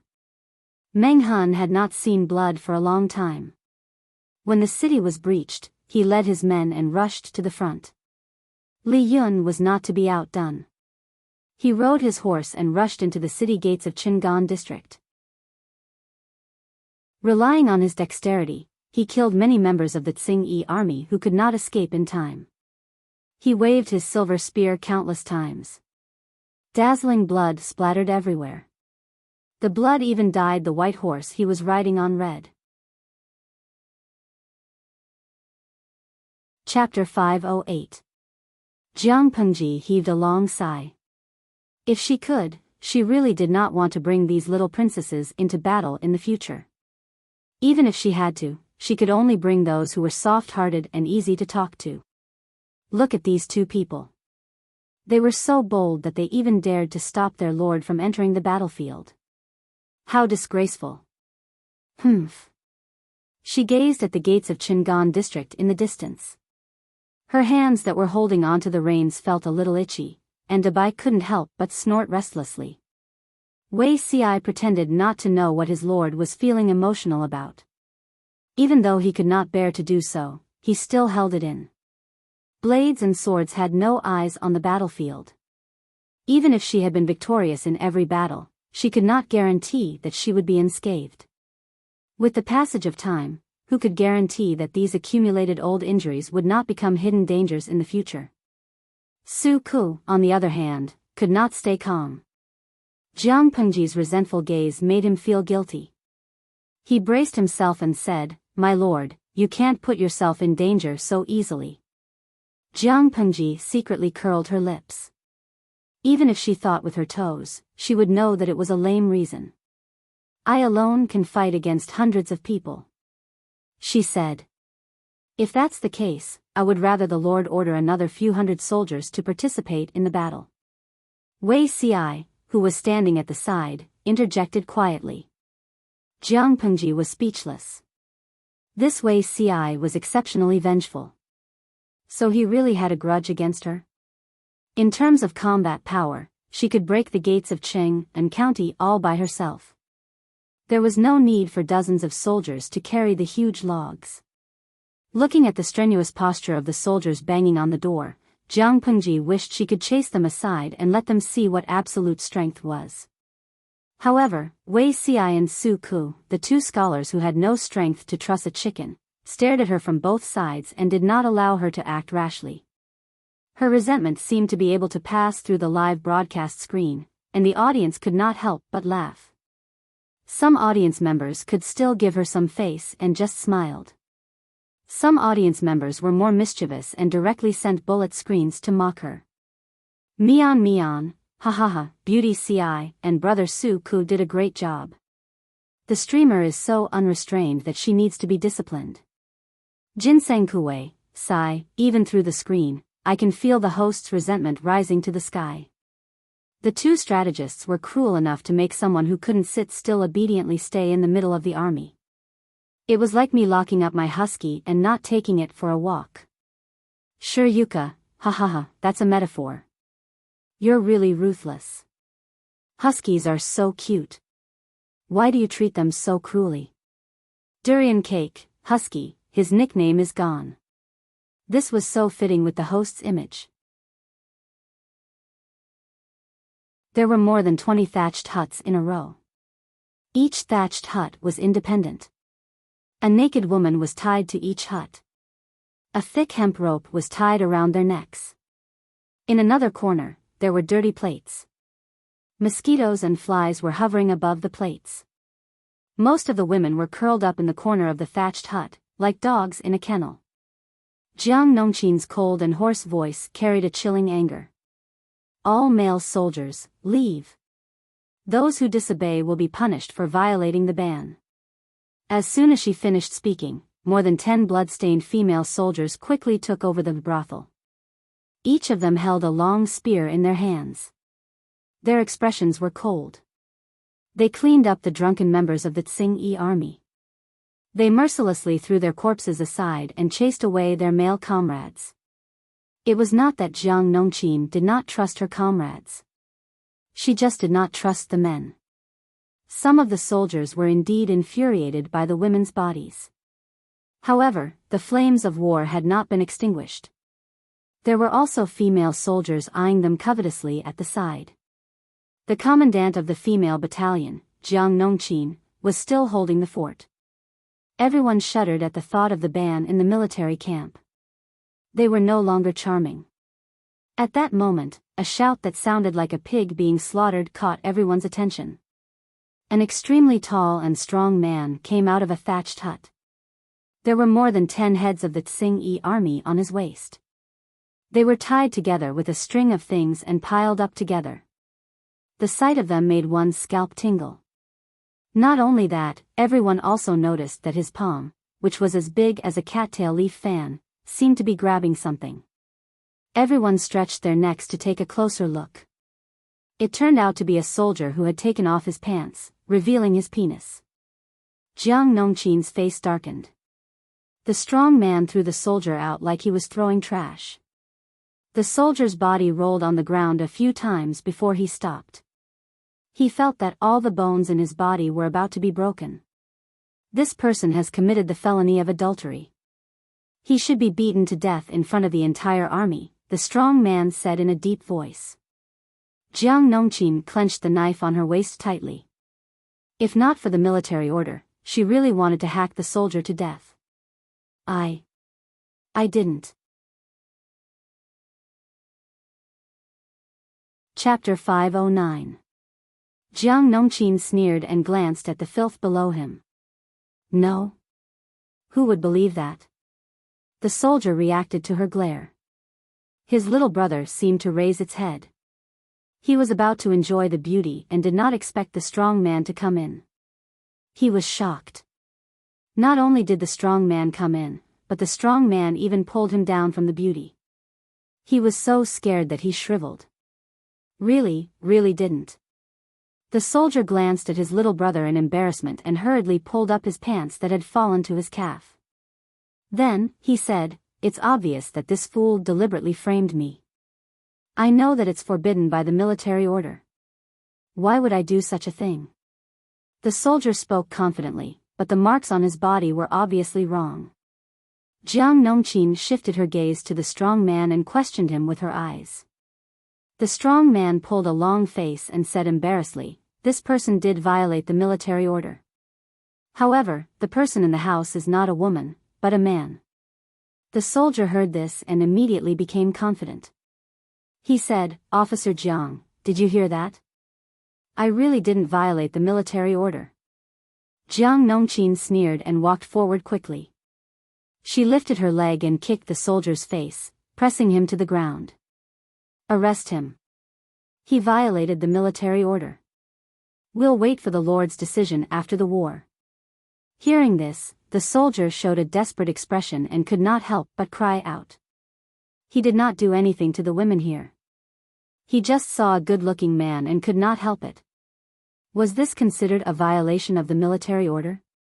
Jiang Nongqin looked down and there was a penetrating chill in her eyes. The military order states that one must not rape the people. What are the people? Do you think that only women are the people and men are not? You still don't repent for violating the military order and still want to argue. Drag him out. Two female soldiers stepped forward. The soldier still wanted to struggle and resist. It was at this moment that he felt a sharp pain coming from his shoulders. His arms felt like they were broken, and he lost control and feeling. He couldn't even move his fingers, let alone struggle with his hands. His lower jaw was dislocated by one of them. Jiang Nongqin looked at him in disgust. Drag him out. She was in a bad mood when she encountered such a thing. However, she secretly nodded at the two female soldiers' skillful methods. Although they were still a little immature, they didn't have much strength in their hands. It was already pretty good that they could do this. The soldier who made a mistake was dragged away like a piece of trash. Jiang Nongqin finally had the time to look up at the burly man who caught the soldier. "What's your name?" Her gaze was focused on the head hanging on the man's shoulder and waist, and she frowned. "I am Dian Yan, a recruit from the 3rd Battalion." The burly man lowered his head in a respectful manner. However, he was much taller than Jiang Nongqin, so he looked like he was looking down at her. Dian Yan? This name was somewhat familiar. Jiang Nongqin thought about it and finally remembered who Dian Yan was. Li Yun was particularly concerned about this new recruit called Dian Yan. She asked him about it out of curiosity, and he said that he was the person the Lord wanted. According to Jiang Pengji's instructions, Dian Yan was supposed to be transferred to her side after the first phase of the recruit camp training ended. However, the moment the recruit camp training ended, Xiangyang district entered a state of preparation for war. Li Yun transferred Dian Yan to the 3rd Battalion to give him a chance to render meritorious service. But, isn't this person too honest? Even if it was Jiang Nongqin, looking at the pile of heads hanging on his back and waist, she couldn't help but feel her scalp tingle. Jiang Nongqin said, "You don't have to chop off all the heads. The Lord doesn't like such a rough method. War was war, but there was no need to deliberately torment the enemy's corpses. Firstly, there was no time, and secondly, it was a pain in the ass." Dian Yan said in a tiger's voice, "Didn't you say that the reward is based on the number of heads?" Jiang Nongqin laughed involuntarily and said, "In ancient times, there was a famous general who could kill 1,000 people in one battle. But military merits aren't just based on the number of heads. If that's the case, what if the soldiers behead innocent people to make up the numbers to fool others?" Dian Yan couldn't answer her. He just thought that was how it was said, and it was done in real battles. Dian Yen thought for a moment. He removed the string of heads and threw them on the ground. One by one, the heads fell to the ground with a dull thud. Yet, his expression remained the same. This caused many of the female soldiers to feel a chill in their hearts. They wished they could stay a little further away from this terrifying burly man. He ran around with so many heads hanging on his neck, wasn't he afraid? The facts proved that Dian Yen was really not afraid, especially when the heads came from the Tsing-Yi army. He only felt that his anger had been vented. Yes, I understand. Jiang Nongqin said, now this place has been sealed off by the women's camp. Men are not allowed to enter. You can go out now. As for the heads on the ground, no one can erase your merit as a brave man who is not afraid of danger. I will mention you in front of the Lord. Dian Yen didn't need to do that, but since the captain had spoken, he accepted it. Ever since that unknown female soldier overturned the whole new camp, Dian Yen, who never looked down on women, dared not look down on them. Just like the captain just now, even someone like Dian Yen felt a chill from the bottom of his bones when he was stared at by the other party. It was a very subtle aura, commonly known as a murderous aura. Bystanders couldn't feel it, but martial artists practiced martial arts, so their senses were far sharper than ordinary people. That captain was probably a person who killed indiscriminately and had countless blood debts on his hands. Otherwise, he wouldn't have been able to train such a strong murderous aura. The Tsing-Yi army was defeated, and Zhang Pengji's soldiers took the opportunity to expand their victory. Those from the Tsing-Yi army who could be held captive were captured. Those who could not be held captive were killed. Those who disobeyed the orders of the military camp were arrested on the spot. Wei Ci thought that it would take at least a day to conquer Qingan district. In reality, it didn't take that long, it was only half a day. The situation in the city was already under control. 9 leaders of the Tsing-Yi army were arrested. According to their confessions, another 12 people escaped. Meng Han and the rest had already sent troops to chase after them. Jiang Pengji rode white into the city. The streets and alleys were still tightly shut, but her perception was very strong. She was very clear about how many pairs of eyes were secretly observing from the surrounding houses. She didn't care. Anyway, Qingan district had been conquered. It was hers. Accustomed to the cleanliness and prosperity of Xianyang district, the audience in the streaming room felt an indescribable discomfort when they saw Qingan district. The contrast between the two was like the difference between a first-tier city and a small village deep in the mountains. However, according to the previous streaming content, Qingan district was the most prosperous place in Fengyi County. How many captives were captured? Jiang Pengji was welcomed into the district headquarters of Qingan district. The inside had been roughly tidied up, but there were still faint black bloodstains on the ground. Upon a closer look, one could even see broken limbs and bones. She sat upright as if nothing had happened.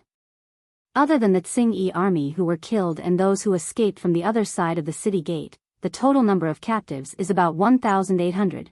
1,800. Jiang Pengji's current army had a total of nearly 10,000 people. It would be a huge expense to feed these captives. Wei Ci asked, how does my lord intend to deal with these? Chapter 5:10. Wei Ci muttered, that's a good idea, but the Tsing-Yi army claims to have 200,000 members. There will definitely be more captives in the future. Could it be that the Lord intends to throw all the captives into the mines? Even if the iron mine is rich, it won't last long. Once the number of captives exceeded a certain threshold, it would become a huge hidden danger. Being a mine laborer was bound to be tough. If they were to mine for a lifetime, it was hard to guarantee that the captives would not think of ways to unite and cause trouble. There could not be fewer captives.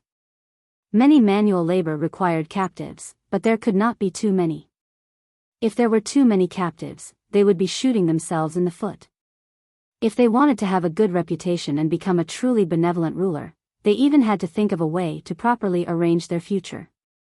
Wei Ci hoped that his lord could not only do a good deed, but also gain a good reputation. She did not want to be at a disadvantage like before. He would not act smart and make a decision for her. Firstly, he had no intention of doing so. Secondly, Her Majesty was not the type to be controlled by others. Once or twice, she could accept his kindness with a smile and not bicker with him. But if he made his own decisions too many times, she couldn't tolerate that person. Therefore, Wei Ci only brought up this point. As for how to make the decision, it was entirely up to her. Even if he did not say it, she would realize this when the number of captives in the camp increased in the future.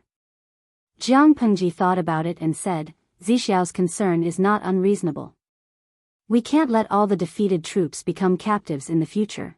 If one thought about it carefully, Jiang Pengji's words were quite arrogant. She had just conquered Xiangyang district and Qingan district, and she had already determined that she was the ruler of the world. Was this not considered arrogant? Let's do it this way. These captives will be sent to mine for half a year. If they perform well and have no other misdeeds, they can be given a chance to redeem themselves. The captives were considered slaves. Even if they did not have an official household registration, they were still considered her personal property. These captives wanted to regain their freedom? Sure, they just had to think of a way to redeem themselves. Wei Ci frowned and asked, redeem themselves? How do I redeem them? Jiang Pengji said, these captives of the Tsing army are different from the batch of captives half a year ago. Their style and behavior are very bad. If they are not properly trained, they can only be regarded as scum. They are not useful at all. It's better to let them mine for half a year and calm down. Of course, during this period, these captives were still slaves. They haven't caused any trouble in the past half a year, and their performance has been very good. Then, give them a chance. They will temporarily be stationed as civilian soldiers and receive simple training. They will spend most of their time reclaiming the wasteland and plowing the fields. During the slack season, they could participate in other labor projects and would be given food or money according to the amount of work they did. If they can contribute to our army, we will remove their slave status and restore their freedom. Jiang Pengji was naturally unwilling to keep a group of useless captives. If he squeezed their labor, it would also become a hidden danger. It was better to tighten and loosen them, giving them some sweetness and hope. This was not the final verdict, but it gave everyone a general direction for how to deal with the captives. There were too many abandoned fields in the north. Last year, there was such a huge earthquake.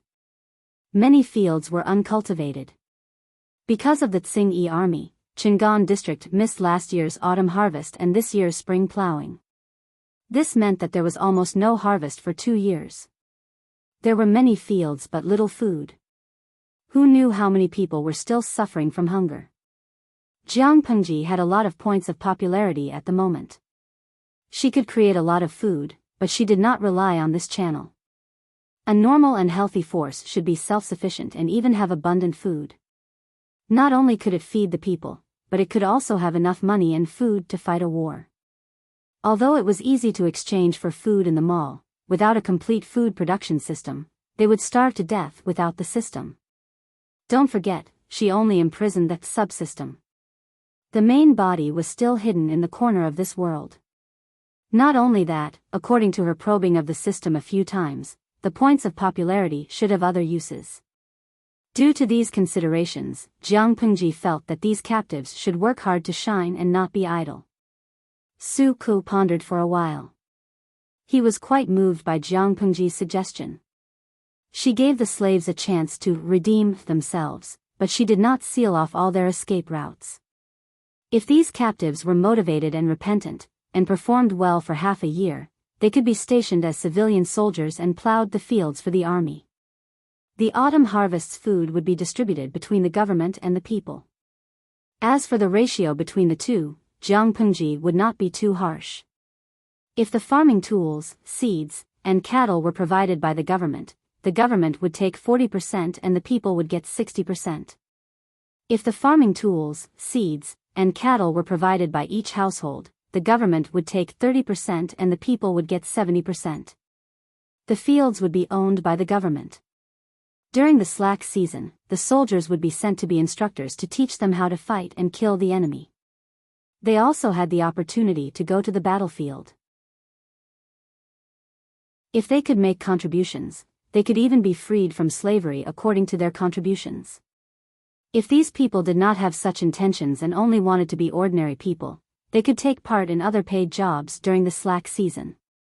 If they worked for a few years, they could even buy their own fields. The government would take 10% and the people would get 90%. Jiang Pengji shared her thoughts with the two strategists. The more she spoke, the more ideas she had. Her thinking became more active. Her soldiers also had the habit of working during the autumn harvest and spring plowing. Last year, Xiangyang district reclaimed too much wasteland. Each household was allocated a lot of fields. They could not keep up with the work. The spring plowing was so short. It would be a pity to miss it.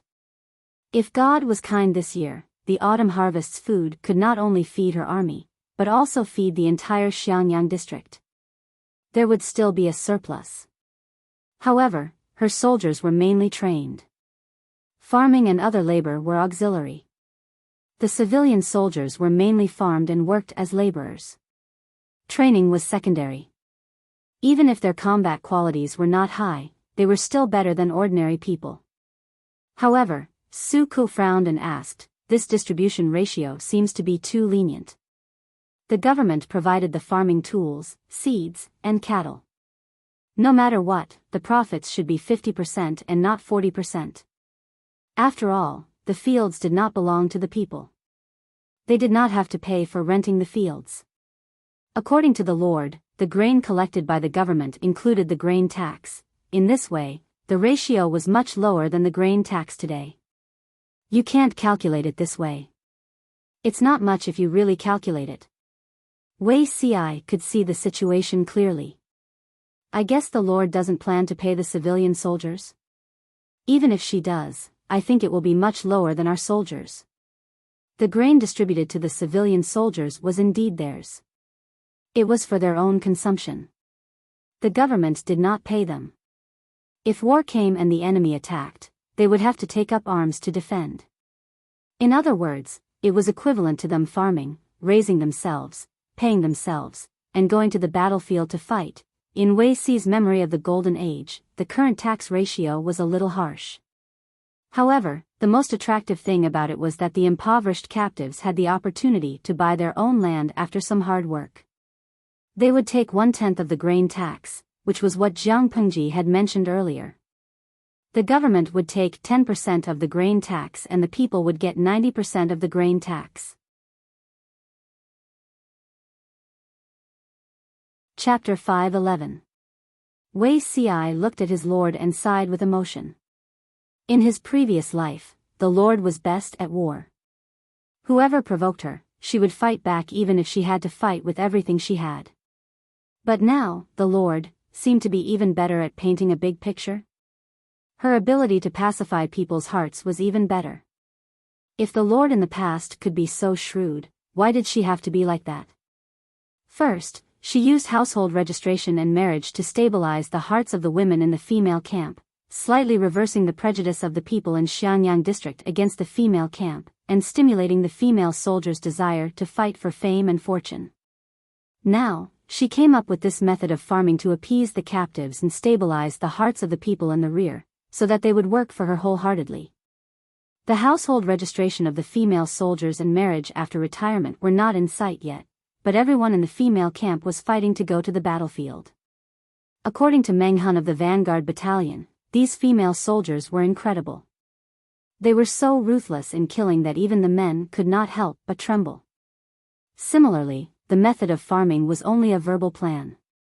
The captives needed to be a mining observation period for half a year, then they had to cultivate wastelands for the government. After the cultivation, they had to work in the fields and participate in other manual labor. Finally, they had to pay a high grain tax. Based on this analysis, it seemed that the captives were at a disadvantage. But Wei Ci dared to guarantee with his head that if this plan was spread, they would not have to worry about the captives rioting or taking the opportunity to rebel. The captives would only work hard for the 1 in 10 grain tax and be deeply grateful to the Lord. Sigh. His lord's painting skills were getting better and better. Wei Ci complained that Jiang Pengji loved to paint big pies, but he also knew that the pies she painted could be eaten in the end. What do you think of this idea? Jiang Pengji spoke until her mouth was dry. She raised her hand to untie the water pouch at her waist and gulped down 2 mouthfuls. Su Ku pondered for a while. He was born a commoner, so his heart was naturally more biased towards the interests of the people. However, he was also Jiang Pengji's strategist. He had to always put her interests as the first standard. His lord had already spoken about the well-being of the people. Under such circumstances, Su Ku naturally would not propose to increase the proportion of grain harvests. He praised sincerely, "This is a very good plan. It can definitely restore the livelihood of the people in a short time. My lord is very kind. Dongqing has been plagued by natural disasters in recent years. Last year, there was an earthquake, and there was an extreme shortage of food. In addition, the Red Lotus Group and the Tsing-Yi army were in a frenzy of fighting, causing the agriculture in the north of Dongqing to be greatly damaged. The people's livelihood was poor, and the people did not have enough to eat. Sometimes, they would exchange their children for food.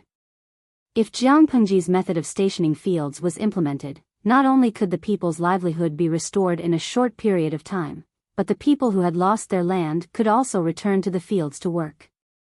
They could also hoard a large amount of military rations, and they would no longer have to worry about not having enough rations during the war. This was just one of the benefits. Another benefit was the effect of the army farming law. It could attract a large number of refugees who could no longer survive. In troubled times, the people in the territory were the capital. With a large population, would they have to worry about not being able to recruit enough soldiers? Su Ku and Wei Ci were both far-sighted people. They not only saw the benefits in front of them, but also the benefits in the future. Not only were the two strategists deep in thought to further perfect the method that their lord had come up with on the spur of the moment, the audience in the live stream was also discussing endlessly. Dijo Nongcai, you shallow people, you only love other people's faces, but I'm different from you. I only love the streamer's talent. Every time she seriously thinks and solves a difficult problem, that look is so handsome that I can't close my legs. Chuyue Chiopiao, the person above, don't interrupt me. Even a love-struck fool has to choose the right time. Why does the army farming law that the streamer mentioned sound so familiar? It feels like it was Boss Chow's subordinates, Zhao Ji and Han Hao, who suggested Boss Chow to set up this army farming law. Nyang Eunuch Zhongma, the person above, you're right, but the two seem to be very different, right? Tumi Dalao, I checked on Baidu, it's really different, right? Boss Chow's army farming law greatly restricted the freedom of the farmers. They were almost bound to the land, and their lives were very hard. The government collected a ratio of either 50% or 60%. In the later period, the exploitation was very serious, reaching a ratio of 80% to 20%. The farmers rebelled and fled. Later on, the land was heavily invaded, and the army farming law was basically abolished. Shizhua Xinghuang, how should I say this? After reading the information on Baidu, I only have one thought: leave a way out in life, so that we can meet again in the future. Even if the farmers were just captives, refugees, or slaves, they couldn't be 100% cut off from their livelihood. The tolerance of the people in ancient times was beyond imagination. As long as they weren't forced to the point where they couldn't live, they wouldn't resist at all. They would only choose to accept adversity. Yewu Yanling, that's why I said that the streamer's ability to trick people is really strong, and it's worth learning. She asked them to reclaim the ownerless land, provided some small things during the reclamation, and waited for them to harvest a big share of the profits. The people were still grateful to her. Sui Feng Xiaosa, it's not a trick, is it? For this chaotic world, the streamer is already considered a very good person. Jiang Pengji frowned, and her gaze drifted past the words, exploitation in the later period, the farmers rebelled and fled, and land invasion. At that moment, a viewer asked her, Yunshu Daboabeo, why did the streamer suddenly think of this? Jiang Pengji thought about it and shared her thoughts. Streamer V, my troops will help the people farm when they are busy with the spring plowing and autumn harvest. This can be considered an inspiration.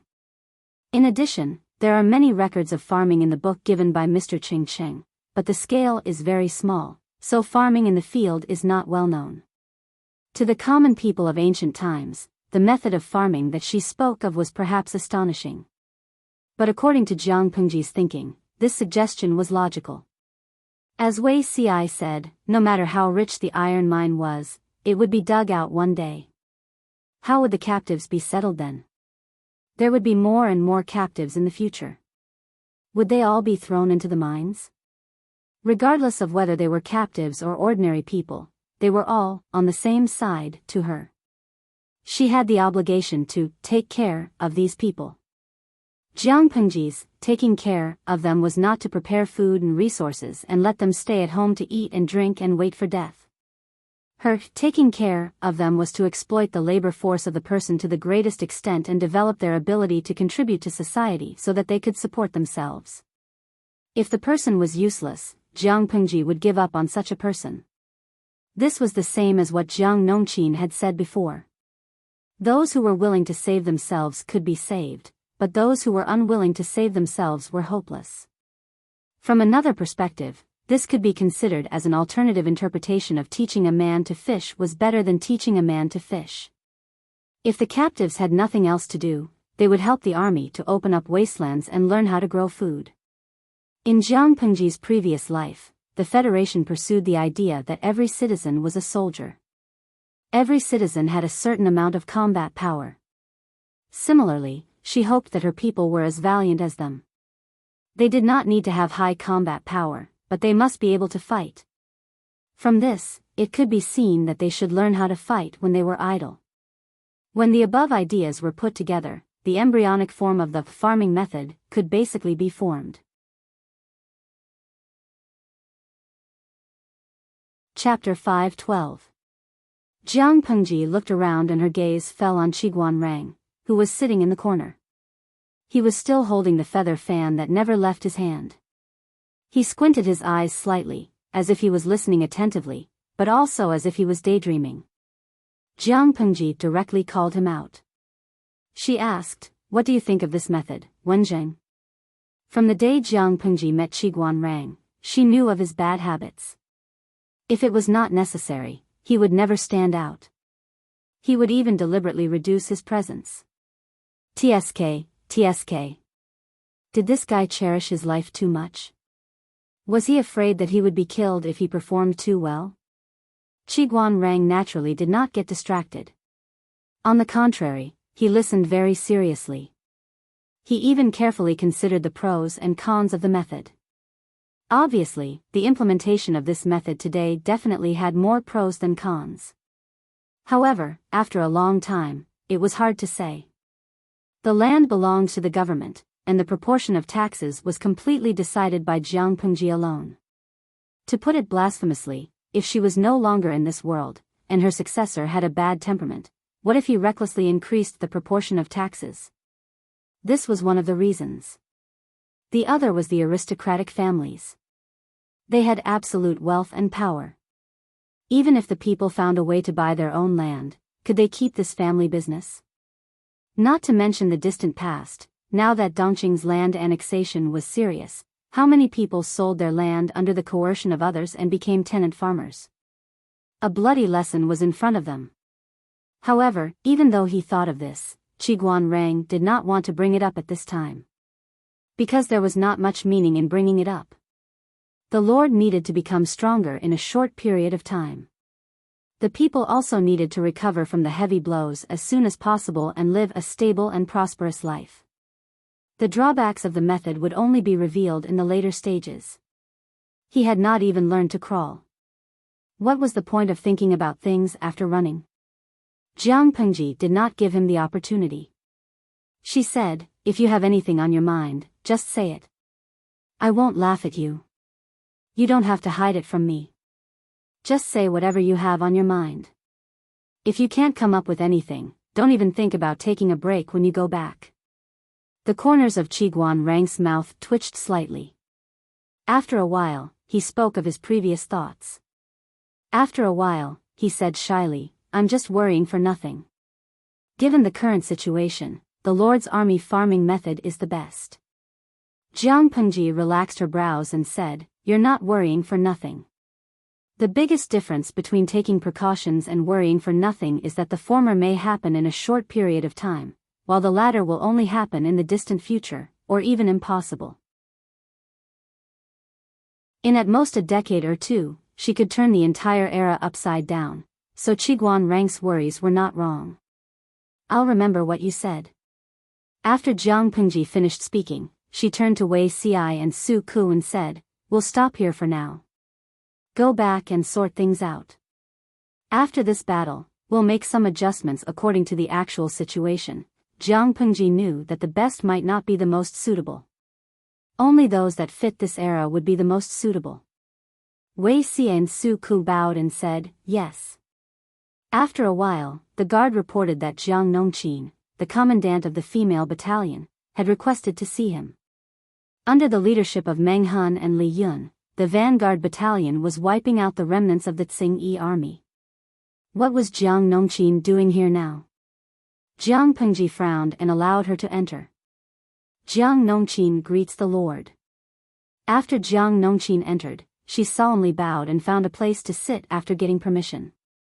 Jiang Pengji asked, Nongqin, what happened?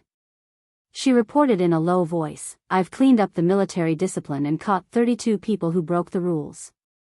Among them, there's a person who committed a serious crime. Jiang Pengji was very strict with military discipline. Considering their physiological needs, she did not restrict the male soldiers from getting married. Secondly, she did not restrict them from seeking pleasure during their break. She had already done so. If the soldiers committed a serious crime during the war, she would definitely not let them off lightly. Hearing Jiang Nongqin's words, her voice became cold. You can deal with the remaining 31 people according to the military rules. Only this person who committed a serious crime, what did he do wrong? Jiang Nongqin said, the crime of adultery. The Lord once said that the soldiers are not allowed to adulterate the people. Otherwise, they will be punished with a serious crime. Jiang Pengji's good mood instantly disappeared. Her lips curled into a cold smile that was filled with murderous intent. The crime of adultery? She said, for such a serious crime, you can just order the whole army to watch and beat him to death. Listening to the conversation between the two, the three strategists present secretly frowned. The crime of adultery? According to the circumstances of the crime, it would be at least a death sentence. This kind of death was neat and tidy. The most serious way to die was to live a life worse than death. It was really a torture. Which soldier was so blind to commit a crime against the law? Jiang Nongqin said, I agree with you. However, the person who this person violated is a little special. I don't know how the crime should be measured. Jiang Pengji frowned. Special identity? Could it be that the soldier did something to a troublesome big shot? Jiang Nongqin said, it was a man. Everyone was stunned for a moment. The soldier was indeed a man. That was not right. Could it be that the person who committed the crime was from the female battalion? Forgive them for being a group of country bumpkins from the countryside. When the crime of adultery was mentioned, their first impression was that it was a man and a woman. If the victim was a man, the person who committed the crime should be from the female battalion. However, this did not make sense. Jiang Nongqin did not know how big of a misunderstanding she had caused. She repeated, that soldier was from the 3rd Battalion. The person he injured was a man who was captured by the Tsing-Yi army and sent to the brothel. He had a pretty face and seemed to be no different from a woman. My lord once said that the soldiers must not commit adultery to the people. That man was naturally counted as a person. Therefore, Nongqin thought that the crime of adultery could be established. Their worldview was shattered. Wei Ci, Qiguan Rang, and Su Ku were dumbfounded. They looked at Jiang Nongqin as if she was a monster. They felt that they had opened the door to a new world. So it could be played that way? Su Ku said embarrassedly, "My lord, this is a little too absurd." Jiang Pengji glanced at Su Ku, then secretly glanced at Wei Ci. Speaking of which, this person's appearance was also very dangerous. It was more reassuring to send someone who could fight and was loyal to protect him. As a good lord who loved her subordinates, she gave herself a thumbs up. Jiang Pengji lowered her eyelids and said, "Nongqin is right. A person is a person. Why does it matter about gender?" Su Ku did not speak. Although he was a little shocked, his lord's words made sense. Just because the victim was a man and he was forced to have sex with someone, it could not be considered a crime. The soldier had indeed committed a serious crime. He realized that this was an opportunity to punish a person as an example to others. He could beat those who wanted to play word games and exploit loopholes in the language. Men were also a person. If his lord did not implement this rule, it would be lively in the future. Nowadays, men were in vogue. Becoming brothers could still be considered a beautiful story. Chapter 5:13. Such a bad precedent could not be allowed to be set. After figuring out the key points, the strategists remained silent and tacitly agreed to Jiang Pengji's punishment for the soldier who committed the crime. Jiang Pengji said seriously, "He will be punished according to the military law. The whole army will watch the punishment. He will be beaten to death on the spot."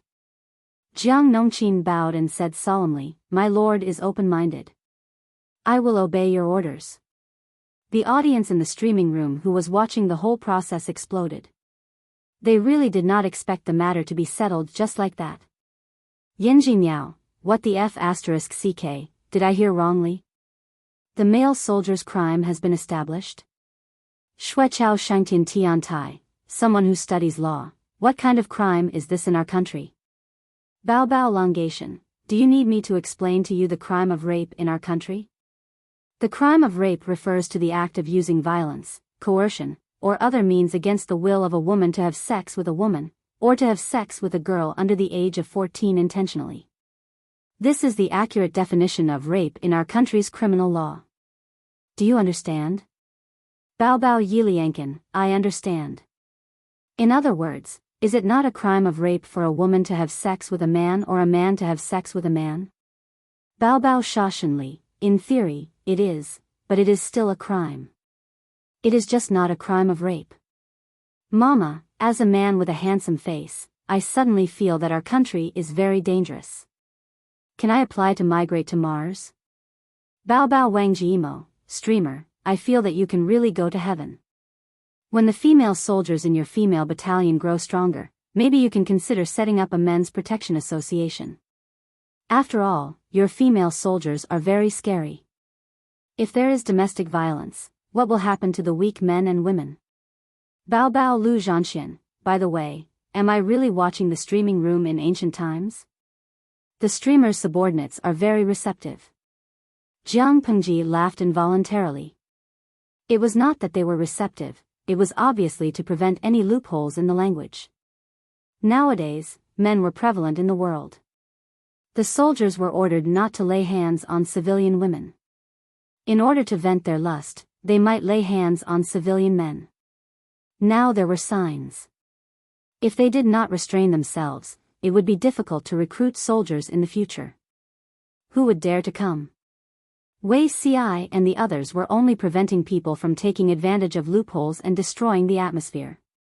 It was not to protect men's rights. They considered things with their own thinking, which was very different from the viewers in the streaming room. At that moment, Jiang Nongqin straightened her body and asked Jiang Pengji after some deliberation. Does the Lord still remember a recruit named Dian Yen? Dian Yen? Everyone present was no stranger to this name.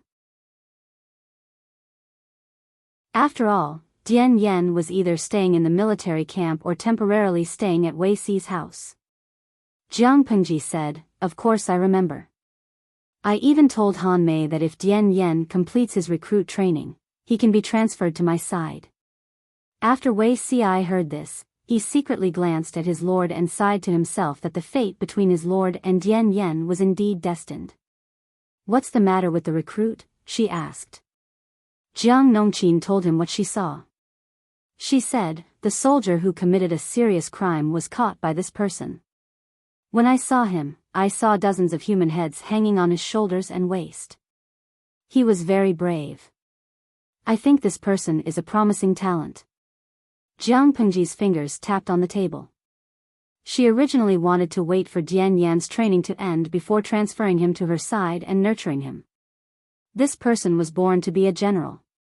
If he was properly nurtured, he would definitely become a talent. Now that he had made a name for himself on the battlefield, it was indeed time to promote him. Thinking of this, Jiang Pengji said, "I'll remember this." Conquering Qingan district required people everywhere. Dian Yen came forward himself. If she did not get a strong man to work for him, it would be a disgrace to her nickname of Jiang Bapi. Although there was a general idea of the army farming strategy, it was not easy to carry it out. Jiang Pengji planned to throw this matter to Liyun, Dian Yen, and Su Ku. Liyun had experience in reclaiming wasteland and was more familiar with farming. Dian Yen and Su Ku assisted him. While they were discussing, the sound of powerful footsteps came from outside the door. Jiang Pengji knew who they were. Wasn't it Meng Han and Liyun? "My lord, I have failed in my mission. I did not capture all the leaders of the Tsing-Yi army who escaped." Meng Han apologized. Liyun also looked ashamed. They sent people to chase after them, but they were not as familiar with the terrain as the Tsing-Yi army. Many of the leaders escaped. Wei Si glanced at Jiang Pengji. Her expression was very calm. He could not tell whether she was happy or angry. He asked Meng Han, "Officer Meng, do you know which direction those thieves ran to?" Meng Han thought for a while and said, "It should be the southwest." "The southwest?" Wei Si frowned. Su Ku and Qiguan Rang's expressions changed slightly. "It seems that we won't be able to rest for a while." The southwest was Maolin district, which was also the territory of the Tsing-Yi army. Now that they had taken over Qingan district and Xiangyang district, it was equivalent to the two districts separating Maolin district in the southwest and Jiaoping district in the northeast. It made it difficult for the Tsing-Yi army in Fenyi County to look around. They were unable to gather their troops in one place. It was very easy to break through. There were a total of 4 districts in Fenyi County. With Qingan district as the center, Maolin district was in the southwest and Jiaoping district was in the northeast. Xiangyang district, which was owned by Jiang Pengji, bordered these 2 districts. It was located in the southeast of Qingan district. From the map, it directly cut off the Tsing-Yi army in Fenyi County. Regardless of strategy or deployment, the Tsing-Yi army had the motive to attack Qingan district or Xiangyang district. If they attacked Qingan district, it was equivalent to returning to the original state. However, Qingan district had been ravaged by the Tsing-Yi army for a whole winter. There was not much to be gained. Instead of attacking the dilapidated Qingan district, it was better to gather their troops and attack Xiangyang district. Xiangyang district was the largest district among the 4 districts in Fenyi County. Now that Jiang Pengji had governed it in an orderly manner, the people were rich and the products were abundant. How could the Tsing-Yi army not be envious? Taking advantage of the opportunity when the main force was still in Qingan district, it was very likely that they would launch a sneak attack on the weaker Xiangyang district. Su Ku asked, "My lord, are we sending troops back to assist now?" Jiang Pengji suddenly sneered and said, "Why should we send troops back to assist Xiangyang district? We left quite a number of troops there. The siege equipment used for defense is also very sufficient. With Huayu and Luoyue guarding it, what do you think the possibility of losing the city is?" Qiguan Rang tapped his feather fan leisurely and said, "My lord, are you thinking of giving them a taste of their own medicine? Jiang Pengji squinted her eyes. Some malicious glint flashed in her eyes. If Jiaoping District and Maolin District really send troops to attack Xiangyang District, we'll go all the way. We'll directly split up our troops and destroy their lair. Everyone was speechless. That's amazing, my lord. Wei Ci chuckled helplessly. It seemed that he really could not restrict her from going to the battlefield in the future.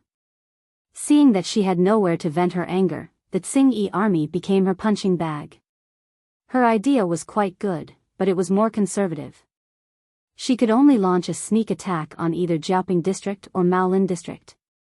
In order not to be obstructed by the strategists, she stubbornly chose to split up her troops to attack the city. The troops would be split into two. She would lead one group to launch a sneak attack, while the others would go to the other group to launch a sneak attack.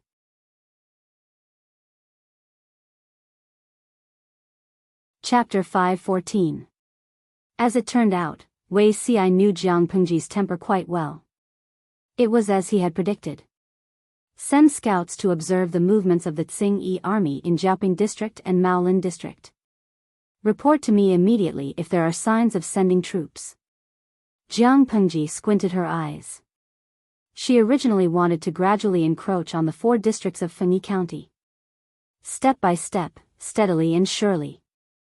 However, the Tsing-Yi army courted death and gave her such an opportunity. As long as they dared to attack Xiangyang District, she dared to make them lose their nest. Yes. Meng Han accepted the order. I will obey. Most of the scouts were in the vanguard battalion. This task naturally fell to him. Su Ke said, "My lord, we don't have enough troops now. If we split our troops to attack Maolin District and Jiaoping District, I'm afraid we won't be able to do it." After he finished speaking, he secretly glanced at Qiguan Rang and Wei Ci, hoping that they would come forward to persuade their lord. However, Qiguan Rang also liked to take risks. Jiang Pengji's unconventional way of sending troops was more to his liking. As for Wei Ci, he knew that it was not easy to persuade his lord. If he dared to dissuade her this time, she would stir up more trouble next time. If the Tsing-Yi army wanted to attack Xiangyang District, based on the previous battle situation, they would definitely mobilize a lot of manpower. When Jiang Pengji first came to Xiangyang District, the Tsing-Yi army had 10,000 men stationed there. Didn't they still get wiped out by her? Therefore, if they went to Xiangyang District, they would just be sending themselves to die. They were not a threat at all. If they wanted to see the hope of breaking through Xiangyang District, they would have to mobilize most of their troops. The Tsing-Yi army's rear would definitely be weak. It was not impossible to occupy Jiaoping District and Maolin District at the same time, but it required courage and strong judgment.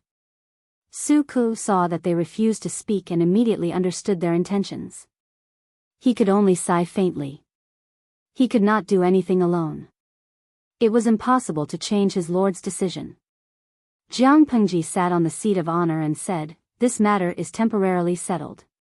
If the Tsing-Yi army in Jiaoping District and Maolin District sends troops, we will send troops to destroy their nest. If they know their place, we will allow them to be free and unfettered for a while." Whether to mobilize troops again depended on the actions of the Tsing-Yi army. Currently, Jiang Pengji was still facing the reconstruction of Qingan District. Because of the experience of Xiangyang District, it was not difficult to rebuild Qingan District. However, there were still many problems in front of her. The biggest problem was the people of Qingan District. Because of the Tsing-Yi army's wanton disturbance, the young people who could escape had already thought of a way to escape. Now, most of the people who remained in the city were old, weak, sick and disabled. Each of them was emaciated and sallow from hunger. Every household's rice jar had no stored food. Even if they had stored food, they did not dare to light a fire to cook. They were afraid that the smoke from the chimney would cause the Tsing-Yi army to plunder. They could only soak the uncooked rice in clear water and soften it slightly before eating it raw. Hearing the news from Su Ke and the others, Jiang Pengji's slightly cheerful mood became heavy. "How many people are there?" Jiang Pengji asked. It is estimated that there will be no more than 3,000 people, Su Ku replied. What was more serious was that the 2,000 people were physically weak due to the long-term lack of salt intake. Even if Jiang Pengji provided them with food, not many of them could be used as effective labor force. In this way, the situation in Qingan district was much worse than that in Xiangyang district. Now that they haven't figured out the movements of the Tsing-Yi army in Jiaoping district and Maolin district, they can't easily mobilize their troops, in case they can't return in time to help. Jiang Pengji said, I'll go and take a look myself. In another place, 31 troops who broke the law were punished. Fortunately, the circumstances were not very serious. They were just taught a harsh lesson. According to the military camp's rules, the only remaining soldier had to be beaten to death in front of at least one battalion of troops to serve as a warning to others. The person who carried out the punishment was Jiang Nongqin. The soldier was tied up and sent to the military training ground that was temporarily cleared. Jiang Nongqin read out the soldier's crime with a cold expression. All the troops were in an uproar. They had only heard that raping a woman was a crime, but they had never heard that raping a man would also be punished according to military law. However, the military law clearly stated that one could not rape a commoner. The victim was a commoner, so naturally, the soldier had broken the military law. Of course, the soldiers didn't say anything about the verdict, but they were still doubtful and opposed it in their hearts. The man was originally a member of the Tsing-Yi army's brothel. Was it considered a violation of military law to touch him? It couldn't be, right? However, they didn't dare to voice out their doubts. Instead, they silently remembered it in their hearts, in case they accidentally stepped on a mine in the future. According to military law, he'll be beaten to death. Jiang Nongqin read out coldly. Execute. There were a total of 4 people executing. 2 female soldiers held the soldier's left and right shoulders to prevent him from moving and escaping. The other 2 female soldiers held rods in their hands and beat him to death. Naturally, the soldier refused to accept his fate. He used all kinds of methods and strength in an attempt to break free. The veins on his face bulged and his face turned red. He looked extremely ferocious, and his eyeballs even looked like they were about to pop out of their sockets. The heavy rods carried a huge force and smashed on his body. It was so painful that his internal organs were about to shift positions. However, his mouth was blocked. Even if he had a stomach full of resentment, he couldn't shout out. Very soon, a metallic smell gushed out of his mouth. That day, the wind was not noisy. The military training ground was silent. The soldiers of the entire battalion were ghastly pale. They were so frightened that they didn't even dare to take a deep breath. They watched helplessly as the soldier struggled violently until he was on the verge of death. Finally, he stopped breathing. The area from his back to his buttocks was already rotten, revealing his broken bones. The 4 female soldiers who were executing the execution still looked sullen. They weren't shocked by the scene in front of them at all. Seeing that the soldier had breathed his last, one of them released the hand that was restraining his shoulder. She raised her hand to check his breath and pulse. The female soldier said to Jiang Nongqin, who was watching the execution is over. The criminal is dead. Jiang Nongqin waved her hand. Keep this person's corpse. It's the last mercy. She was punishing the chicken to warn the monkeys and to warn the impetuous soldiers. This was the consequence of violating the military order. Since then, the atmosphere in the military camp was solemn. They were always talking about the military rules, for fear that they would follow in the footsteps of others. Of course, there was another benefit besides that. When the soldiers of the male battalion saw the female soldiers of the female battalion, who dared to flirt with them? When they saw them on the road, their legs turned to jelly. They wished they could walk around them. The food that Jiang Pengji brought was very sufficient. Su Ku and a few others were busy sorting out the paperwork of the district headquarters of Qingan district. Meng Han and a few others led 2 battalions of soldiers to slightly repair the damaged city walls and gates. Jiang Nongqin led the remaining people to set up porridge stalls everywhere. After about 3 or 4 days, a few, uninvited guests, came to Maolin district and Jiaoping district. General, our General Tsangtian died tragically. You have to avenge him. After experiencing a life and death escape for 3 or 4 days, how could the leaders of the Tsingyi army, who had lived like princes for more than half a year, bear it? Each of them was battered and exhausted. Their clothes were ragged. When they recalled the past few days, they felt that their mouths were full of bitterness.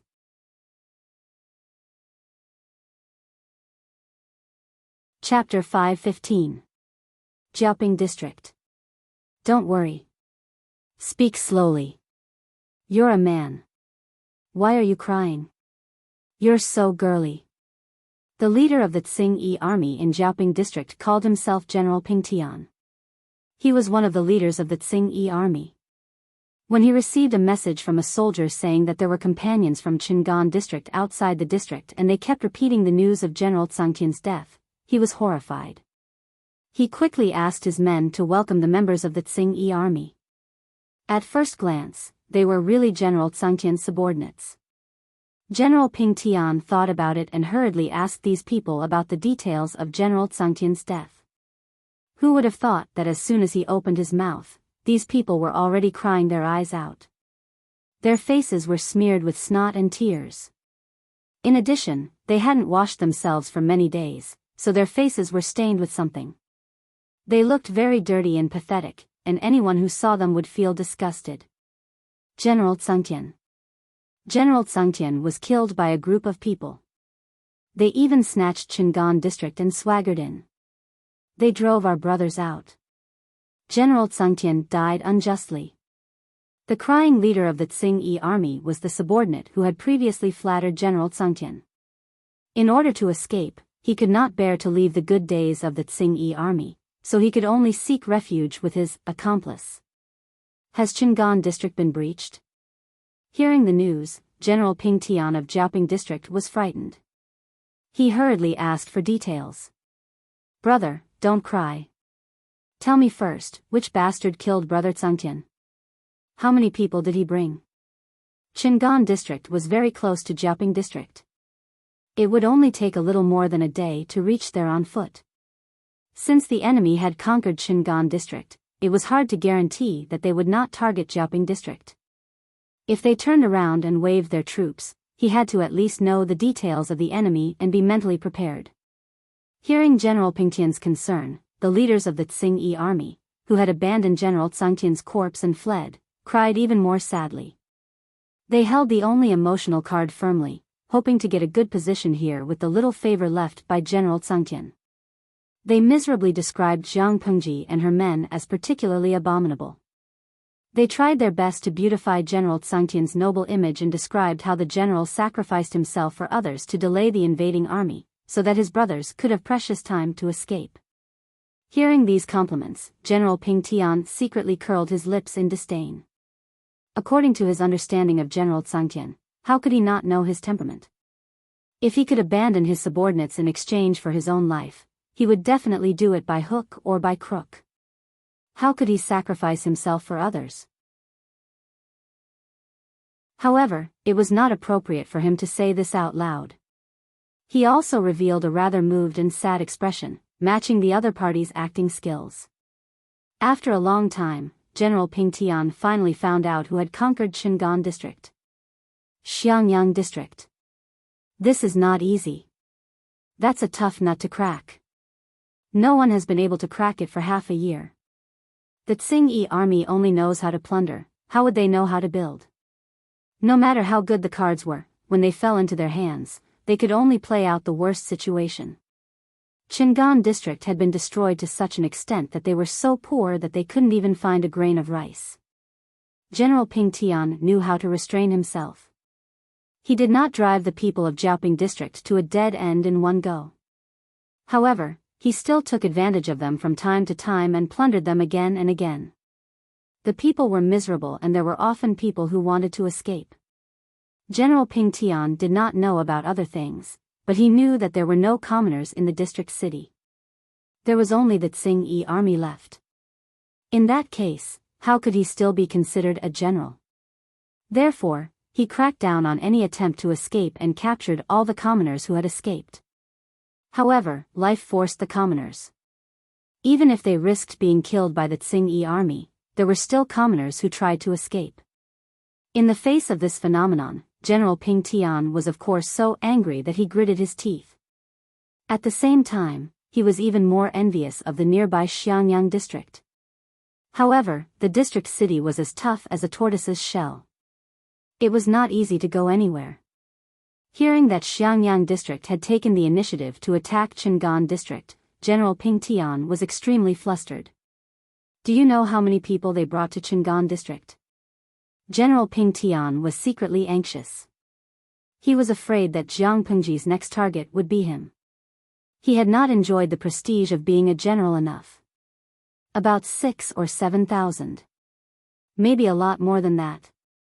The leader of the Tsing army answered cautiously. Of course, he did not know the exact number. He only guessed based on his feelings. How could there be a small number of people if they could conquer Qingan district so easily? Little did he know that it was precisely his nonsense that made General Ping Tian develop greedy thoughts that he should not have. 6 or 7,000? General Ping Tian asked in surprise. Are you sure there are so many? There should be. There are too many thieves, so I can't distinguish them at the moment.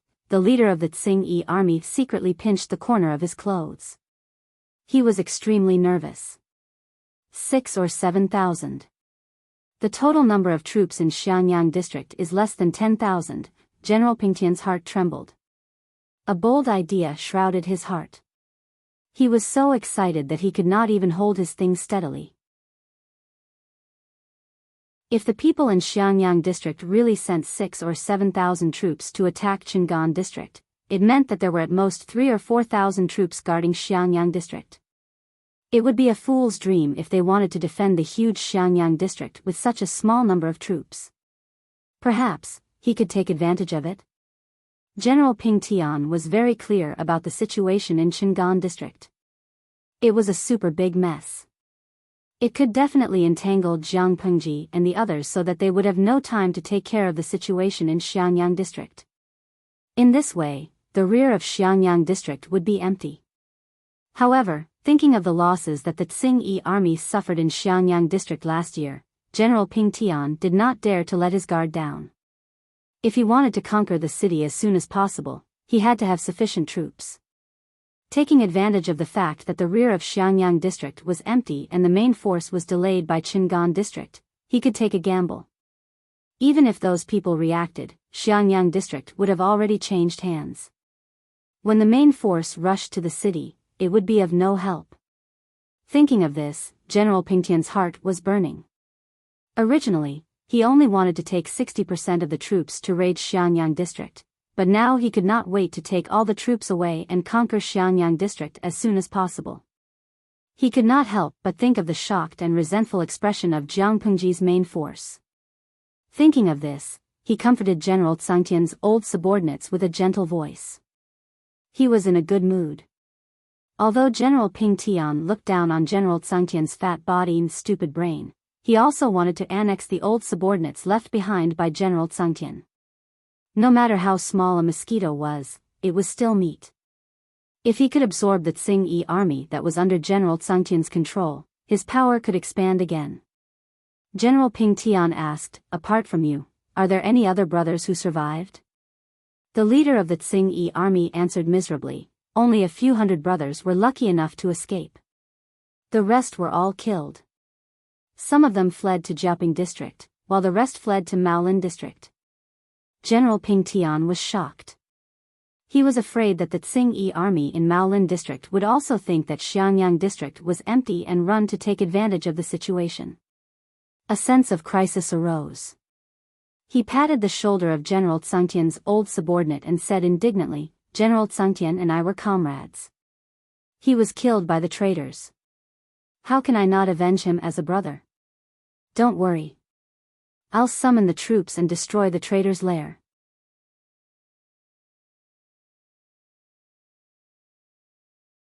Chapter 5:16.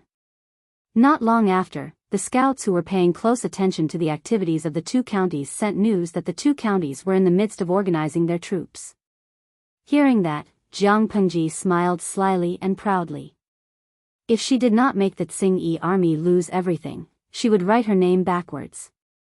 Assemble the troops and count the soldiers, she said. Summon the gentlemen and the lieutenants. Just as Wei Ci thought, Jiang Pengji planned to split her troops into two groups. One group would launch a sneak attack on Jiaoping district while the other group would launch a sneak attack on Maolin district. After conquering the two districts, they would assemble their troops and rush back to Xiangyang district. They would coordinate from the inside and the outside to outflank the Tsing-Yi army's rear. They dared to lay their hands on her property. If she did not teach the Tsing-Yi army a lesson, they would really think that she was a pushover. Jiang Pengji already had a draft in her mind on how to divide the troops. Jiang Pengji planned to leave 1,500 to guard Shingan district.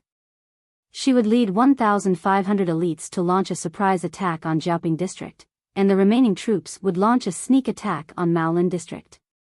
What they were fighting for now was the time difference. The sooner the better, the higher the chance of victory. Zixiao, you're not feeling well.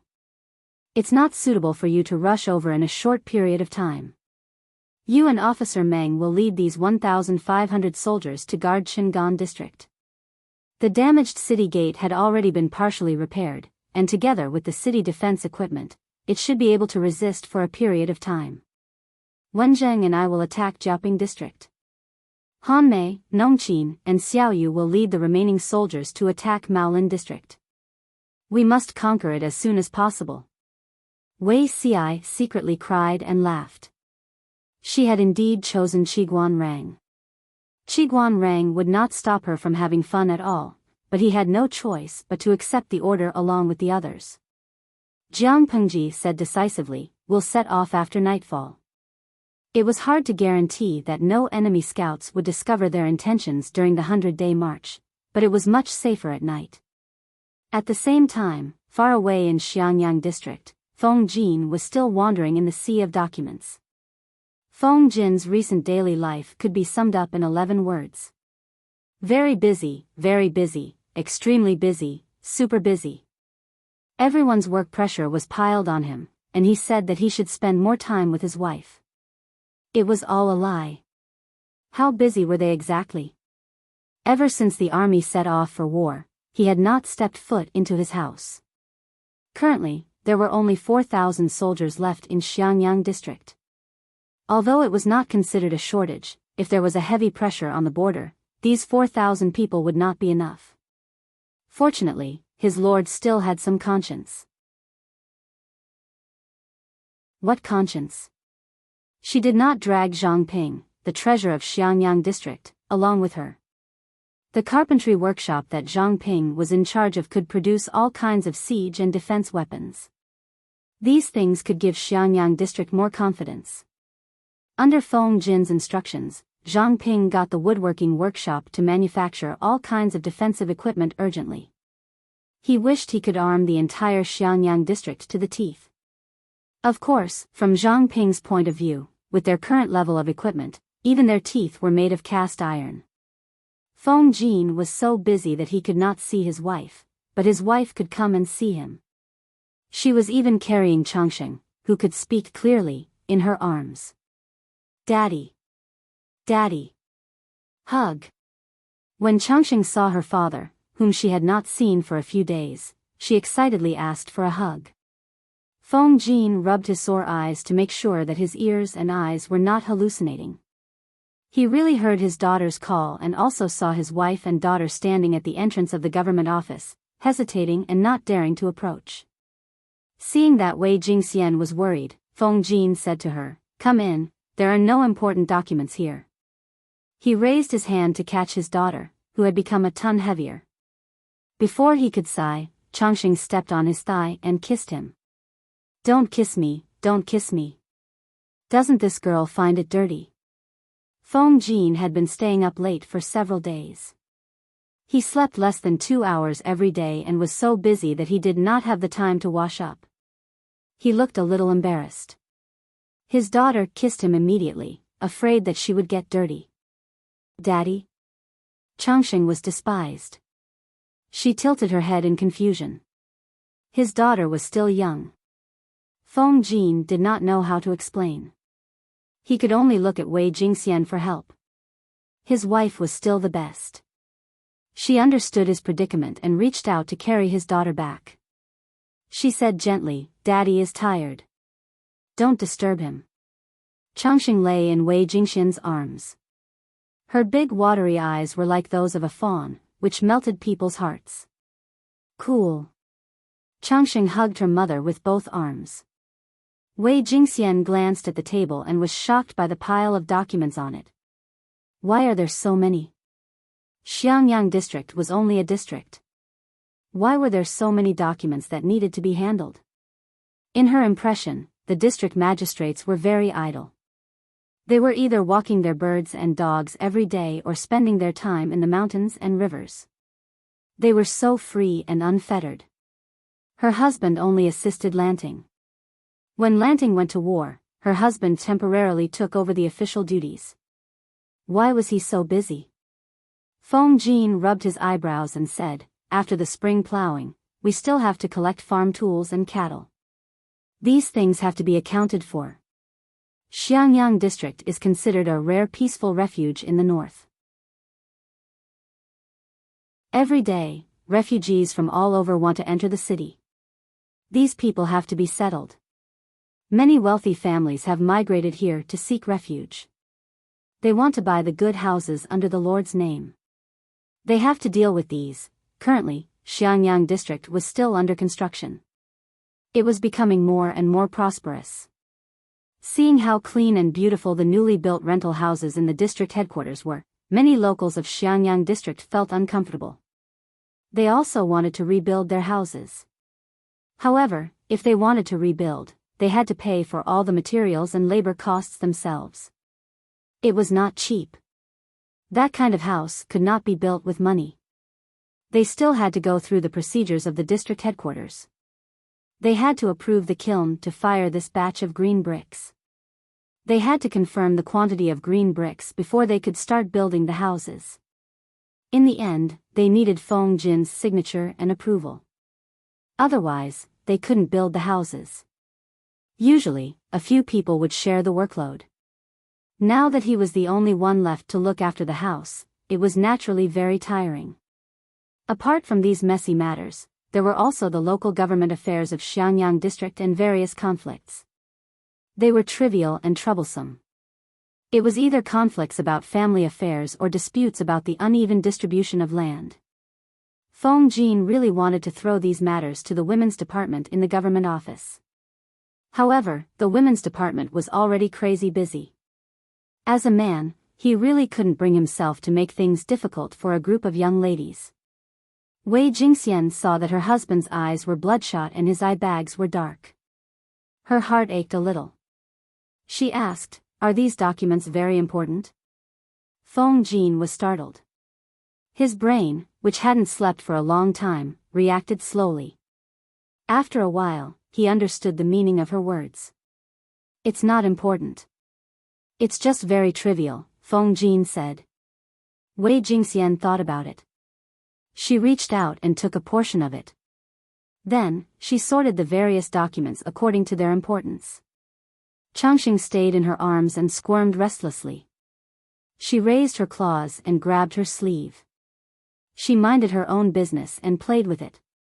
After eating the milk paste in the afternoon, Changxing lay on Wei Jingxian's thighs and slept with her limbs spread out. Her fat calves could hook onto the table. She was busy from noon to dusk. Only then did the mountain of bamboo slips slowly decrease. "Thank you, madam." Feng Jin rubbed the space between his eyebrows and smiled at Wei Jingxian.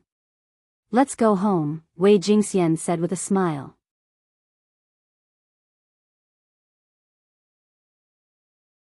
Chapter 517. Mr. Feng, something bad has happened. Luo, you said. Feng Jin's heart skipped a beat. Just as he was about to carry the sleeping Changsheng, Luo Yu's voice made him stop. What happened? The Tsing-Yi army in Maolin district and Jiaoping district are going to attack us. It's less than half a day's journey. What? Feng Jin widened his eyes in shock. Why did the Tsing-Yi army suddenly attack Xiangyang district?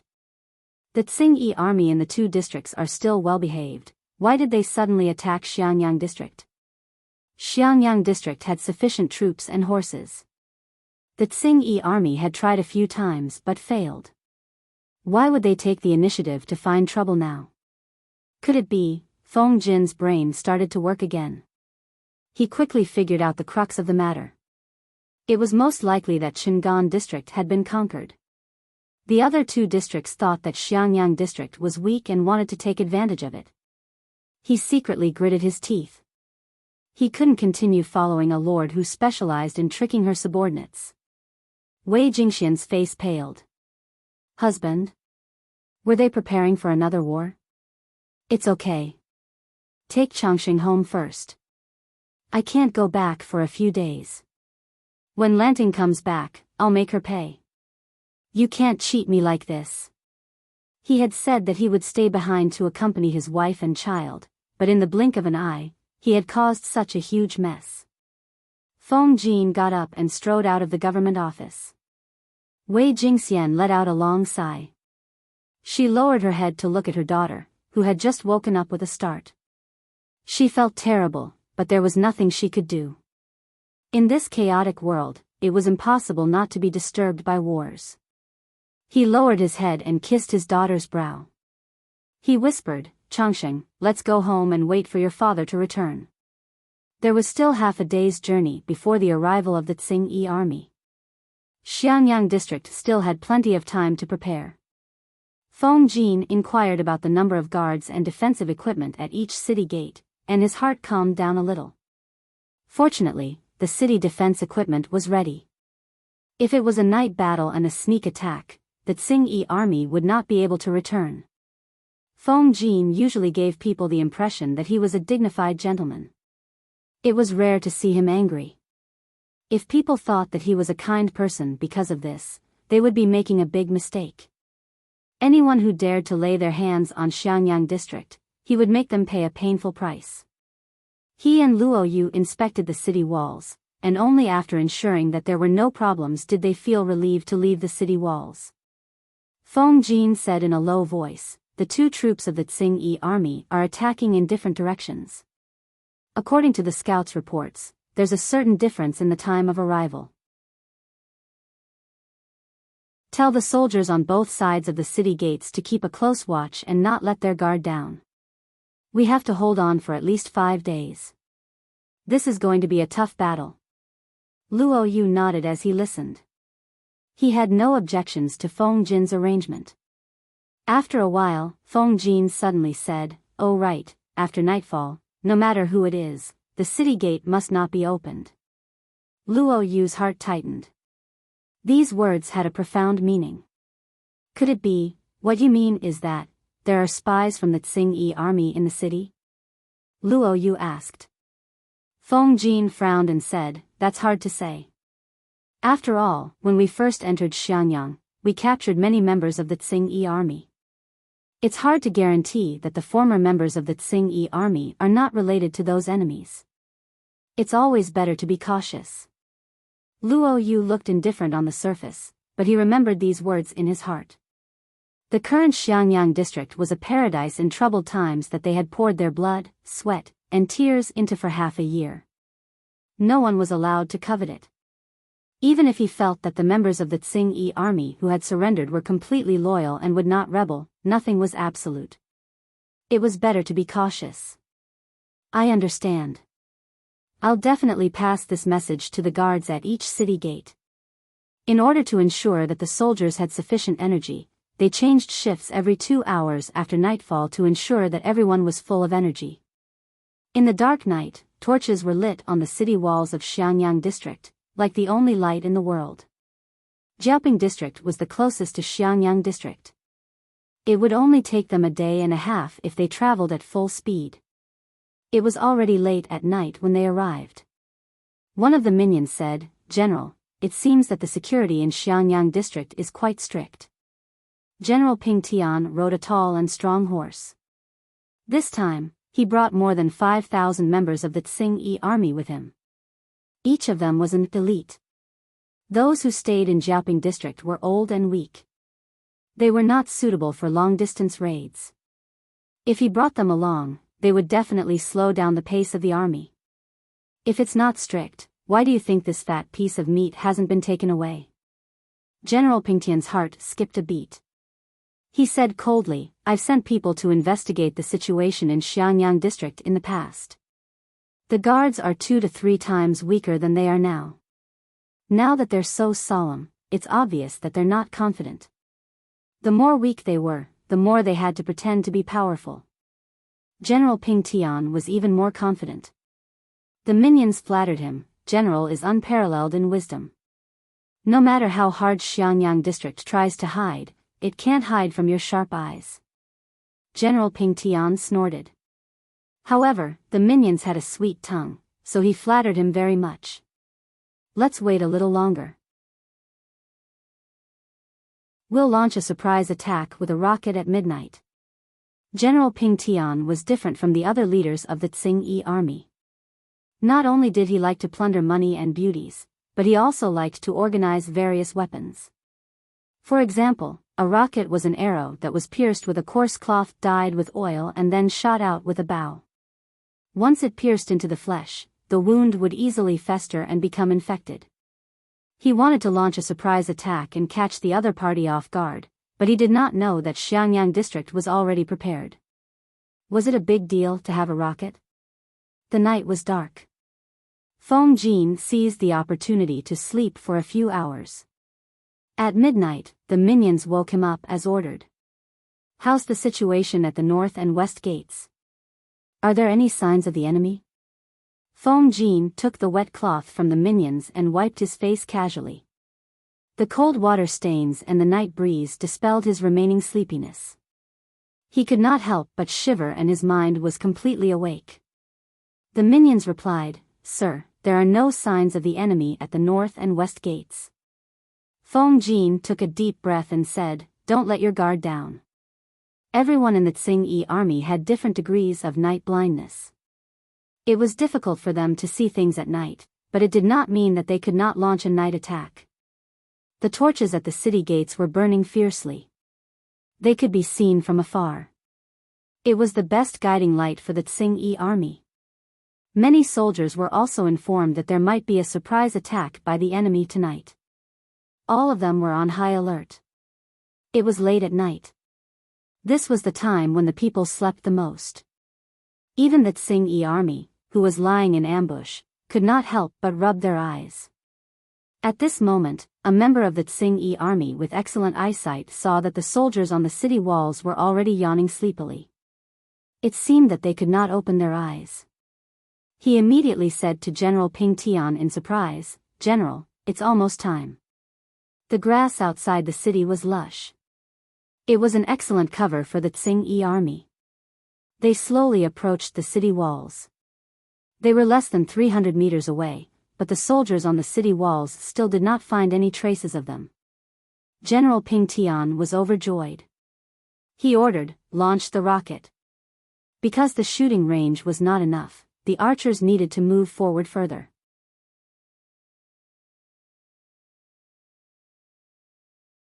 Chapter 5:18.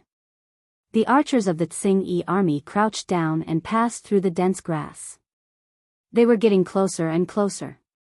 General Pingtian's heart was in his throat. The distance between them was gradually shortened from more than 300 meters. 250 meters. 200 meters. 150 meters. After all, ordinary bows and arrows were not improved crossbows. Not everyone could draw a heavy bow with a longer shooting range. It could be said that this archer troop of more than 100 people was General Pingtian's flesh and blood. He would be heartbroken if even one of them was gone. As they got closer and closer, General Ping Tian felt that the atmosphere was getting more and more solemn. He commanded the Tsing-Yi army to move forward slowly. The night became their best camouflage. The Xiangyang district seemed to be within their reach. Finally, the archers entered the shooting range. One by one, they took out their bows and arrows from the quiver at their waists. The arrowheads had been wrapped in a layer of coarse cloth that was stained with oil. They only needed to use a flint or a match to ignite it, and it would be instantly ignited. It would pierce into one's flesh and cause great damage. The sound of flint rubbing against each other was heard. Some sparks splashed on it and a cluster of flames appeared. General Ping Tian stared fixedly at the soldiers on the city wall. He was still yawning sleepily. At that moment, the archers had already drawn their bows and aimed at them. He shouted in a low voice, "Shoot!" However, a second before the archers released their bowstrings, the soldiers who were yawning lazily suddenly squatted down and hid under the battlements. Black shields rose from under the battlements, and the arrows pierced directly into the shields. General Ping Tian widened his eyes in astonishment. "What's going on? What's going on? They've already discovered it. They're just cooperating with you." The shields blocked the first wave of arrows. The soldiers hiding under the battlements hurriedly pushed the ballistae to the edge of the city wall. The arrows were already loaded. The ballistae could be used for both sieging and defending a city. According to Jiang Pengji and Zhang Ping's research, they further improved the known ballistae so that 6 heavy bows could be placed on them. They twisted the reel at the back, loaded the arrows, and used the combined force of the heavy bows to shoot special long arrows. The shooting range was 600 steps and it was extremely lethal. The shaft of the crossbow was made of wood, the head of the spear was made of iron, and the tail of the arrow was made of iron. According to Jiang Pengji's previous experiments, ordinary ladders, giant shields, and wooden curtains could be easily penetrated. It could be said to be as easy as crushing dry weeds and smashing rotten wood. The members of the Tsing-Yi army were also within shooting range. Wasn't that courting death? The arrows left the bowstring and buzzed incessantly, as if carrying the roar of the crowd. The arrows rained down on the Tsing-Yi army like the tide. When the shield on the city wall was raised to block the fire arrow, General Ping Tian was stunned. The vanguard troops of the Tsing-Yi army had already carried ladders to the city walls, but they were greeted by tyrannical arrows. The arrows easily penetrated 2 or 3 people's bodies, and blood splattered everywhere. Their bodies tumbled due to the inertia of charging forward, and then they stopped breathing. The enemy was prepared. When General Ping Tian realized this, he was extremely shocked. He did not know where the news had leaked out. The soldiers on the city walls were obviously very sleepy. It did not seem fake at all, but reality slapped him hard in the face. After the first wave of arrows rained down, the members of the Tsing-Yi army who were shot were either dead or no longer had the strength to fight. A strong smell of blood permeated the air. General Ping Tian gritted his teeth. He bet that Xiangyang district's defense was weak.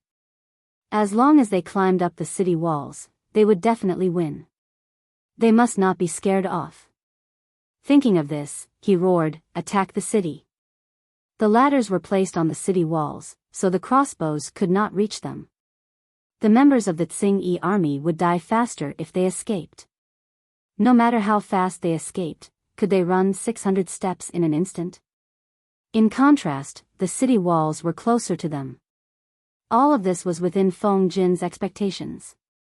He raised his hand and covered his curled lips with his long sleeve. He also covered the bloodthirsty and fierce glint in his eyes. Prepare the rolling logs and stones. The city walls of Xiangyang district were not too high. The remaining members of the Tsing-Yi army had already approached the city walls after leaving 700 to 800 corpses behind. The archers stood in the blind spot of the crossbows and shot. On the other side, members of the Tsing-Yi army had already climbed up the ladders. The people who climbed up first were hit by the rolling logs and huge stones. They screamed and fell to the ground with a dull thud. Although the members of the Tsing-Yi army fell miserably like dumplings, there were still people who approached the height of the city walls. Below them, they carried the heavy logs and hit the city gates. Each sound seemed to hit the hearts of everyone. Feng Jin continued to command calmly. Among the troops, there were experienced veterans. Naturally, there were also new recruits who had yet to see blood. They were so nervous that their hands were trembling. However, under Feng Jin's loud and calm command, their trembling hands and rapidly beating hearts gradually calmed down. Their brains could not think of anything else at all. Their bodies followed Feng Jin's command to move the equipment or load the bows and arrows. The wooden shield was very heavy.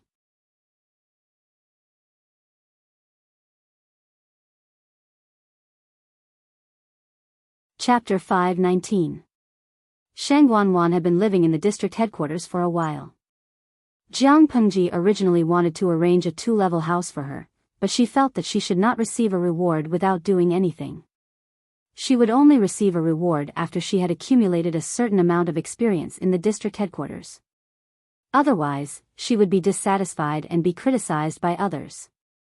Jiang Pengji knew Shang Wanwan's stubbornness, so she did not insist. It was good for her to live in the district headquarters. At least no one dared to ignore Shang Wanwan. The girls in the government office dared not belittle or neglect her. With her background, she got the hang of the work in the government office quickly. The girls gradually admired her and acknowledged her as their superior. Because the army took many talents with them, the pressure in the government office suddenly increased. Shang Wanwan was busy until the 4th watch before she finished her work. She washed her face with the cold well water to wash away her sleepiness. She was barely awake. The Tsing-Yi army attacked wantonly. The soldiers were defending outside the city. Shang Wanwan was very worried, but she could not help much. She could only do the work at hand and try her best to reduce the administrative work. She planned to go back to her room to rest for a while. As she walked, she gently beat the sore spot on her neck with her fist.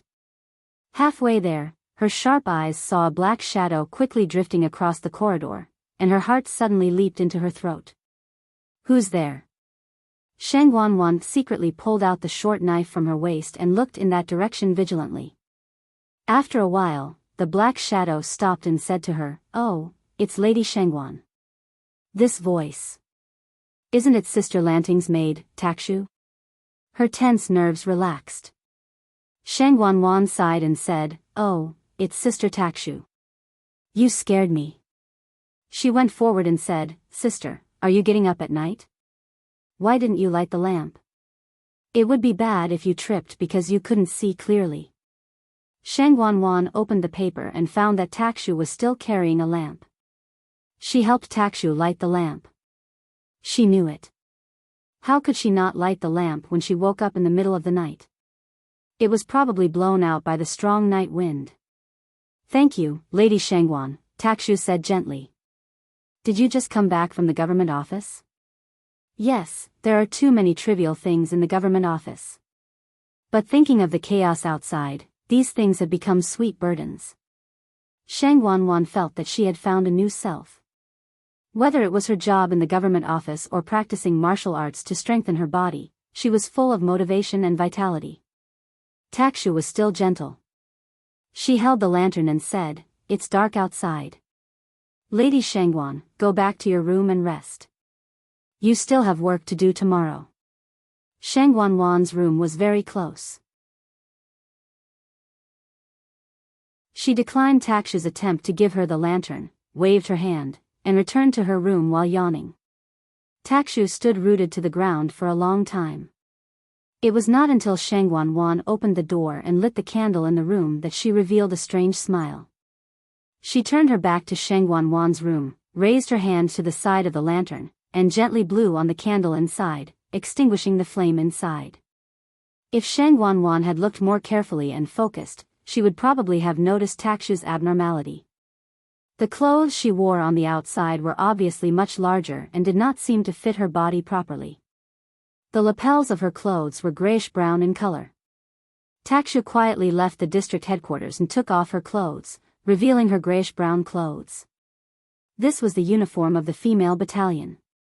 She folded up her outer clothes and placed them in a corner of the alley. She stood rooted to the ground for a while. She looked at the west and north gates in the distance, and a hint of ruthlessness flashed in her eyes. After a long time, her figure disappeared into the darkness and shadows. She did not go to the west and north gates, but to the south gate. At the moment, the battle on Feng Jin's side had already entered a state of bloodthirst. Occasionally, one or two members of the Tsing-Yi army would climb up the city walls. The soldiers would also work together to smack them down with their heavy shields. There were already several piles of corpses at the foot of the city walls. The Tsing-Yi army stepped on their corpses and climbed up, getting closer and closer to the city walls. Below them, the frequency of hitting the city gates became faster and faster. Every time they hit, a layer of wall dust would fall. Dozens of cracks had already appeared on the sturdy city gates. It looked like it was about to be smashed. General Ping Tian secretly gritted his teeth. Is this gate made of copper and iron? It's already so rotten, but it still hasn't been knocked open. Finally, when the Tsing-Yi army was about to exhaust their strength, the city gates that could not bear the burden were finally scrapped. However, what blocked their way was a thick brick wall made of solid green bricks. There was no one behind the city gates to stop them. A group of soldiers were using green bricks to block the entrance. F***CKU. General Ping Tian could not help but curse when he saw the situation. On the city walls, Feng Jin ordered someone to bring the wolf's fang slap over. He planned to teach the Tsing-Yi army a lesson. Luo Yue had already rushed to the south gate to guard. It was estimated that another group of Tsing-Yi army would arrive soon. Bring the wolf's fang slap. Feng Jin's voice was already hoarse. Even though he tried his best to shout loudly, he seemed especially weak in the midst of the battle cries. What was the wolf's fang slap? It was a rectangular object that was slightly flat. The surface was covered with sharp, thick, and long iron nails that were like wolf's teeth. There were buckles at the four corners, and they were hooked to the city walls with sliding ropes and pulleys. If the enemy intended to climb the city walls to attack, they could use the wolf's fang slap to hit them. With one slap, there would be dozens of bloody holes on the body. There were still plenty of weapons to defend the city, but the Tsing-Yi army was already showing signs of defeat. In particular, the Tsing-Yi army was filled with joy. They spent a lot of effort to break through the city gates, only to discover that the entrance had been blocked by countless neatly arranged green bricks. Breaking through them was no different than breaking through a city wall. That kind of feeling was simply terrible. Initially, they thought that they would be able to attack and take them down very quickly. They never expected the other party to be so well prepared and use all kinds of methods. General Ping Tian was stunned. He never knew that defending a city could come up with so many tricks. Now, he was in a dilemma. After fighting for nearly 4 hours, the Tsing-Yi army had lost many men. Occasionally, some soldiers on the city walls were injured due to carelessness. They only had ladders and bows and arrows to attack the city, but the other party had ballistae, improved ballistae, wooden shields, and fire arrows. If they were so capable, why would they hold up in the small Xiangyang district? Why couldn't they just go straight to heaven? General Ping Tian was so angry that he almost vomited blood. He felt as if he had f***ked countless sows. He originally thought that he was there to f***ck the world, but he didn't expect that he would end up being the one to f***ck the world instead. After a while, the soldiers told Feng Jin that they had used up all the rocks and rolling logs, and there were not enough arrows in the quiver. Feng Jin gritted his teeth as he watched the Tsing-Yi army gradually climb the city wall. Although they were killed, their numbers had obviously increased. Move the green bricks up. If there were not enough rocks, he would make up for the green bricks. He did not believe that he could not defeat the Tsing-Yi army. Yes. Elsewhere, at the south gate. Luo Yue hurried to the south gate and found that there was no special situation there. It was also the soldiers' turn to change shifts. He asked the guards carefully, but he could not calm down.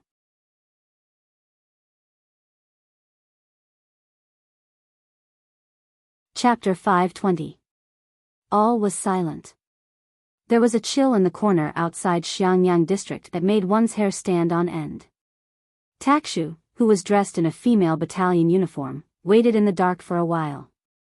There was a rustling sound in the bushes in the distance. After a while, a short figure wrapped in a thick black cloth emerged from the bushes. This strange person was abnormally short. When he stood up, he was only a head taller than the lush bushes outside the city. If he bent down and hid in the bushes, he would not be seen at all. The person groped his way to Takshu's position and made a strange chuckle. The person made a hoarse and piercing voice and said in a peculiar tone, "You're more precious than the princess in the palace. It's so hard to see you." Takshu was initially leaning against the corner of the city wall. When she saw the person approaching, she put down her arms and threw a parcel at him. "Here's what you want. Take it and get lost." Takshu threw the parcel into the man's arms and was about to leave. "Wait, little lady." The short man chuckled and asked in a strange voice, "I heard that Xiangyang district has countless riches. Even the priceless colored glaze wares come from here. You've been serving that young master personally for so many years. Don't tell me you don't even know the slightest bit of information. You send back useless things every time. Are you trying to get rid of a beggar?" Takshu glanced sideways and looked down at the man coldly. She said, "I've always ignored beggars. If they dare to pester me, they'll definitely die a horrible death. Tell me, if you're a beggar, how would I get rid of you? I'm just a lowly servant by her side. I can't enter places like the study, let alone get anything useful. I've tried my best." The man saw that Takshu was a little angry and quickly comforted her. "Don't be angry, little lady. I'm only saying this because I have no other choice. You know that you haven't sent back much useful information all these years. The higher-ups are already angry. If you continue to slack, both you and I will have to bear the consequences. I don't think you want your beautiful sister to enter that kind of place and be defiled, right?" Takshu sneered and said coldly, "You're really useless. You keep threatening and using the same trick." The man chuckled and shamelessly admitted, "It doesn't matter if the technique is old or not, as long as it works. I heard that Lu Shi treats you very well. In the future, he can take you in as a concubine. If you can give birth to a son or a daughter, considering the relationship between master and servant, your life will be good. I only have a handle on your sister now. If I don't hold on to her tightly, with your intelligence, why would you risk your life for me?" Takshu revealed a disgusted expression and lowered her head. She seemed to be thinking about what the other party had said and was deliberating about something. The man continued, "Forget it. I heard that the glazed artifact is extremely precious. It belongs to the Marquis of Guanyi, Su Gong. Even mortals can't get their hands on it. Now, it's all been bought by the barbarians of the northern borderline with a huge sum of money. I'm not begging you to get me the colored glaze, but you have to find a way to get me the way to make the green brick. Don't tell me that you can't even do this after serving Lu Shi for so many years." Takshu pursed her lips, and there was a look of struggle in her eyes. It was as if she was fighting with herself. After a while, she said, "I'll try my best, but I can't guarantee that I'll be able to get it. You know that Lu Shi is extremely vigilant. Apart from herself, she doesn't trust anyone. Even I can't know all her secrets. The way to make the green brick is probably hidden in a secret place by her. I can only say that I'll try my best. How about this, come back in half a year." "Half a year?" The man's voice suddenly rose. Takshu sneered. "Half a year is already very stressful. Lu Shi is no longer the young man who can be easily fooled. Now, he's as shrewd as an old fox.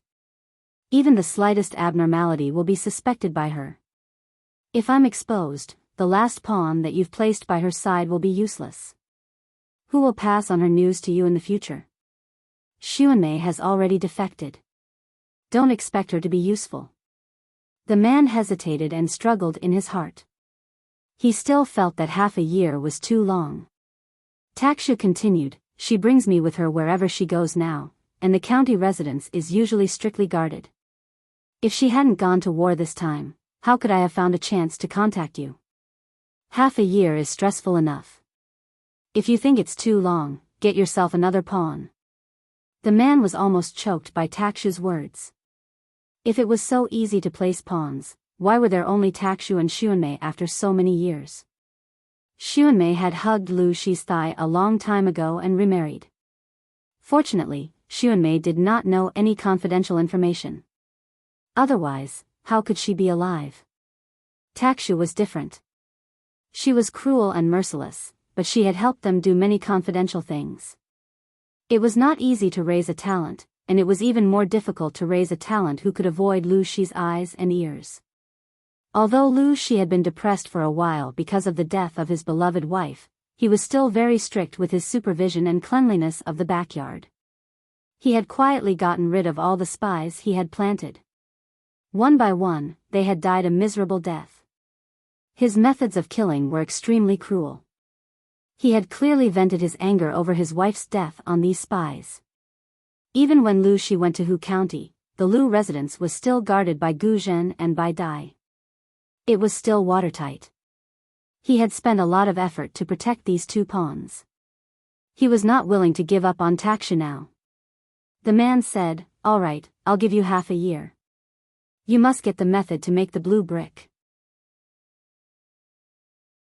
Takshu nodded. Her cold expression became a little more gentle. In the end, she asked hesitantly, "How is my sister doing now?" The man said unhappily, "She's not much worse than the Empress's life. She's doing well." "That's good." Takshu heaved a sigh of relief.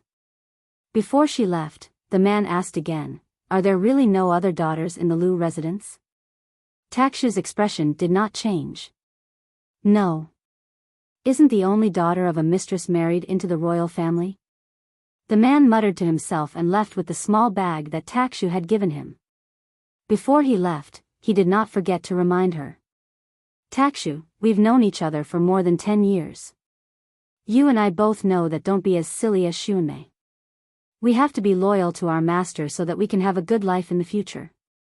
Remember, we are the most obedient dogs of our master. We can only bark when she asks us to bark. Otherwise, we'll be barking wildly. That's mad dogs. Don't be won over by Lu Shi." After the man finished speaking, he went back into the bushes. The night wind blew, and the darkness of the night covered Takshu's strange and cold expression. "Who said that I'm loyal to your master or Lu Shi?"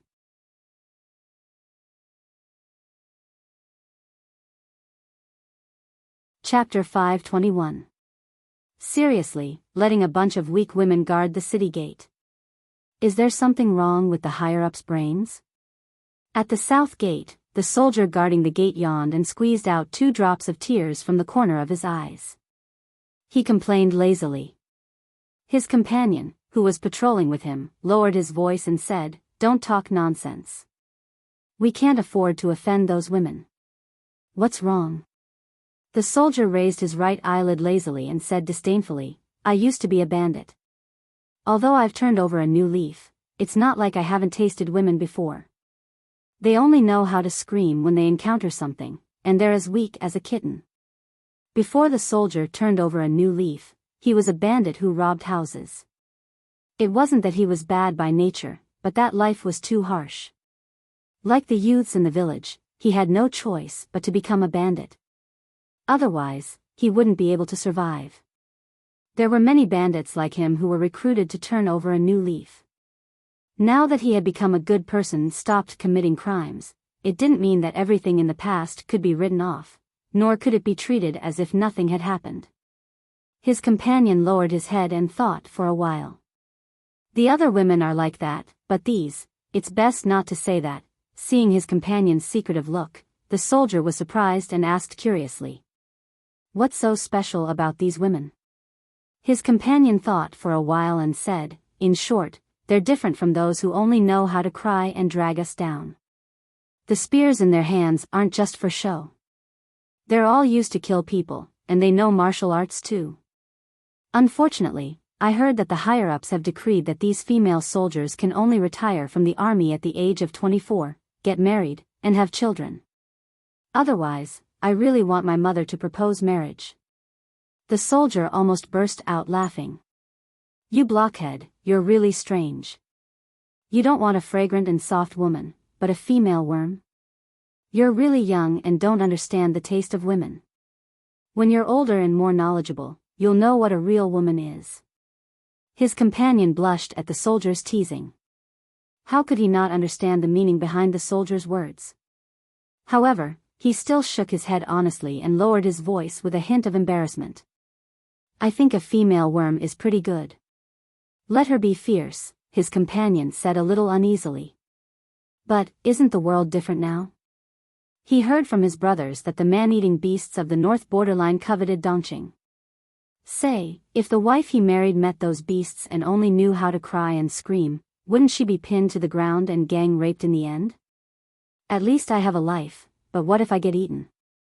The soldier was taken aback, as if he hadn't thought of this. While they were talking, there were two female soldiers patrolling opposite them. "What's the matter?" the other side asked.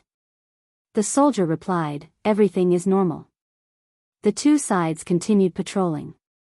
Watching the two female soldiers leave, the soldier muttered, "They're quite decent." At this time, the battle between North and West Gate had reached its climax. After the rubble was used up, pieces of green bricks faced the Tsing-yi army and smashed them down one by one. By the time the extra bricks were used up, there was already a mountain of corpses and a sea of blood beneath the city walls. Both parties were already in a killing frenzy. More and more members of the Tsing-yi army climbed up the city walls, while more members of the Tsing-yi army were sleeping under the city walls. The soldiers on the city walls defended the territory of the city walls with their flesh and blood. They fought for every inch of land, and the sounds of killing resounded through the clouds. Tonight was destined to be a bloody night. No one could sleep in peace. Fortunately, the previous bloody battle had depleted most of the main forces of the Tsing-yi army. In the end, only 600 or 700 members of the Tsing-yi army could climb up the city walls. Under Feng Jin's orderly command, they used the remaining defensive equipment to stubbornly defend. They advanced or retreated, making use of the geographical advantage of the city walls to slowly whittle down the strength of the Tsing-yi army. In terms of defensive equipment, Xiangyang district did not lack it at all. However, they were fighting on two fronts, so half of the equipment was allocated to the other side. Feng Jin was tense all along. Even though he was standing at the back and commanding, there were still members of the Tsing-yi army who rushed to him. Fresh blood dyed his wide sleeves and cloak red. Occasionally, severed limbs and broken bones or the heads of strangers rolled to his feet. There was almost no place on the entire city walls that was clean. Dawn had just broken. There were a few sparse stars in the dark sky. The orange morning sun shone on the world and broke through the night sky. The killing cries at the west and north gate gradually subsided. General Ping Tian did not even step down the stairs of the city walls. He was stabbed to death by a long spear. The stairs were filled with corpses. Most of them were the enemies. Occasionally, there were their comrades. At this moment, the battle at the south gate had just begun. The Tsing-yi army in Maolin district was also aggressive. However, they did not launch a sneak attack in the middle of the night. Instead, they chose to launch a strong attack when the night was about to break. The number of Tsing-yi army troops they brought was 2,000 more than the number at the west gate. As the soldiers at the city gates were already prepared, the first wave of sneak attacks did not cause any casualties with the wooden shields. As the leader of the Imperial Guards, Luo Yue had excellent abilities. It was just a battle to defend the city. It was not enough to make him flustered. Different from Feng Jin's meticulous arrangements, Luo Yue's commands were more rigid. If Feng Jin was said to be a seemingly soft but dense net that did not leave a single gap, Luo Yue was a thick and strong shield. The former was more meticulous, while the latter was more steady. Jiang Pengji took away most of the elites, but the female battalion only took away 500 to 600 people. The number of female soldiers who stayed behind was almost a quarter of the garrison in Xiangyang district. Luo Yue heard them say that the strength of the female battalion was not bad, but he did not witness it with his own eyes. However, the reality was far better than what Luo Yue had imagined. He initially thought that they had not seen blood before. Faced with such a large battle formation, they would panic or scream in fear. In the end, they did not. He secretly lamented that Jiang Nongqin and his lord were good at training people. In his impression, the female soldiers who only knew how to cry actually had courage that did not lose to the men. They used the improved crossbows well, and their shooting accuracy was not the least bit inferior. Indeed, who would care about gender at the juncture of life and death? The female and male soldiers cooperated to load the crossbows and shoot at the attacking enemy. The soldiers who raised their shields blocked wave after wave of arrows that were shot from below the city. However, there were always stray arrows that passed through the wooden shields and injured people. They pierced into the flesh. Although it was not fatal, the injury was not light. At such a time, naturally, no one could bring the injured down for treatment. They could only use brute force to pull the arrowheads out. Then, they used a torn piece of cloth to bandage the wound tightly to prevent it from bleeding too much. Compared to the west and north gates, the south gate had more resources to defend the city. The crossbows stopped the enemy at a distance of 500 steps away. The Tsing-Yi army tried to approach the south gate with their shields, but the penetrating power of the crossbows was far more terrifying than they had imagined. However, although the crossbows were powerful, there were only more than 30 on the city walls. It was impossible to stop all the Tsing-Yi army. Finally, they abandoned hundreds of corpses and finally approached the blind spot of the crossbows. You're tuning into the Romantic Tales YouTube channel.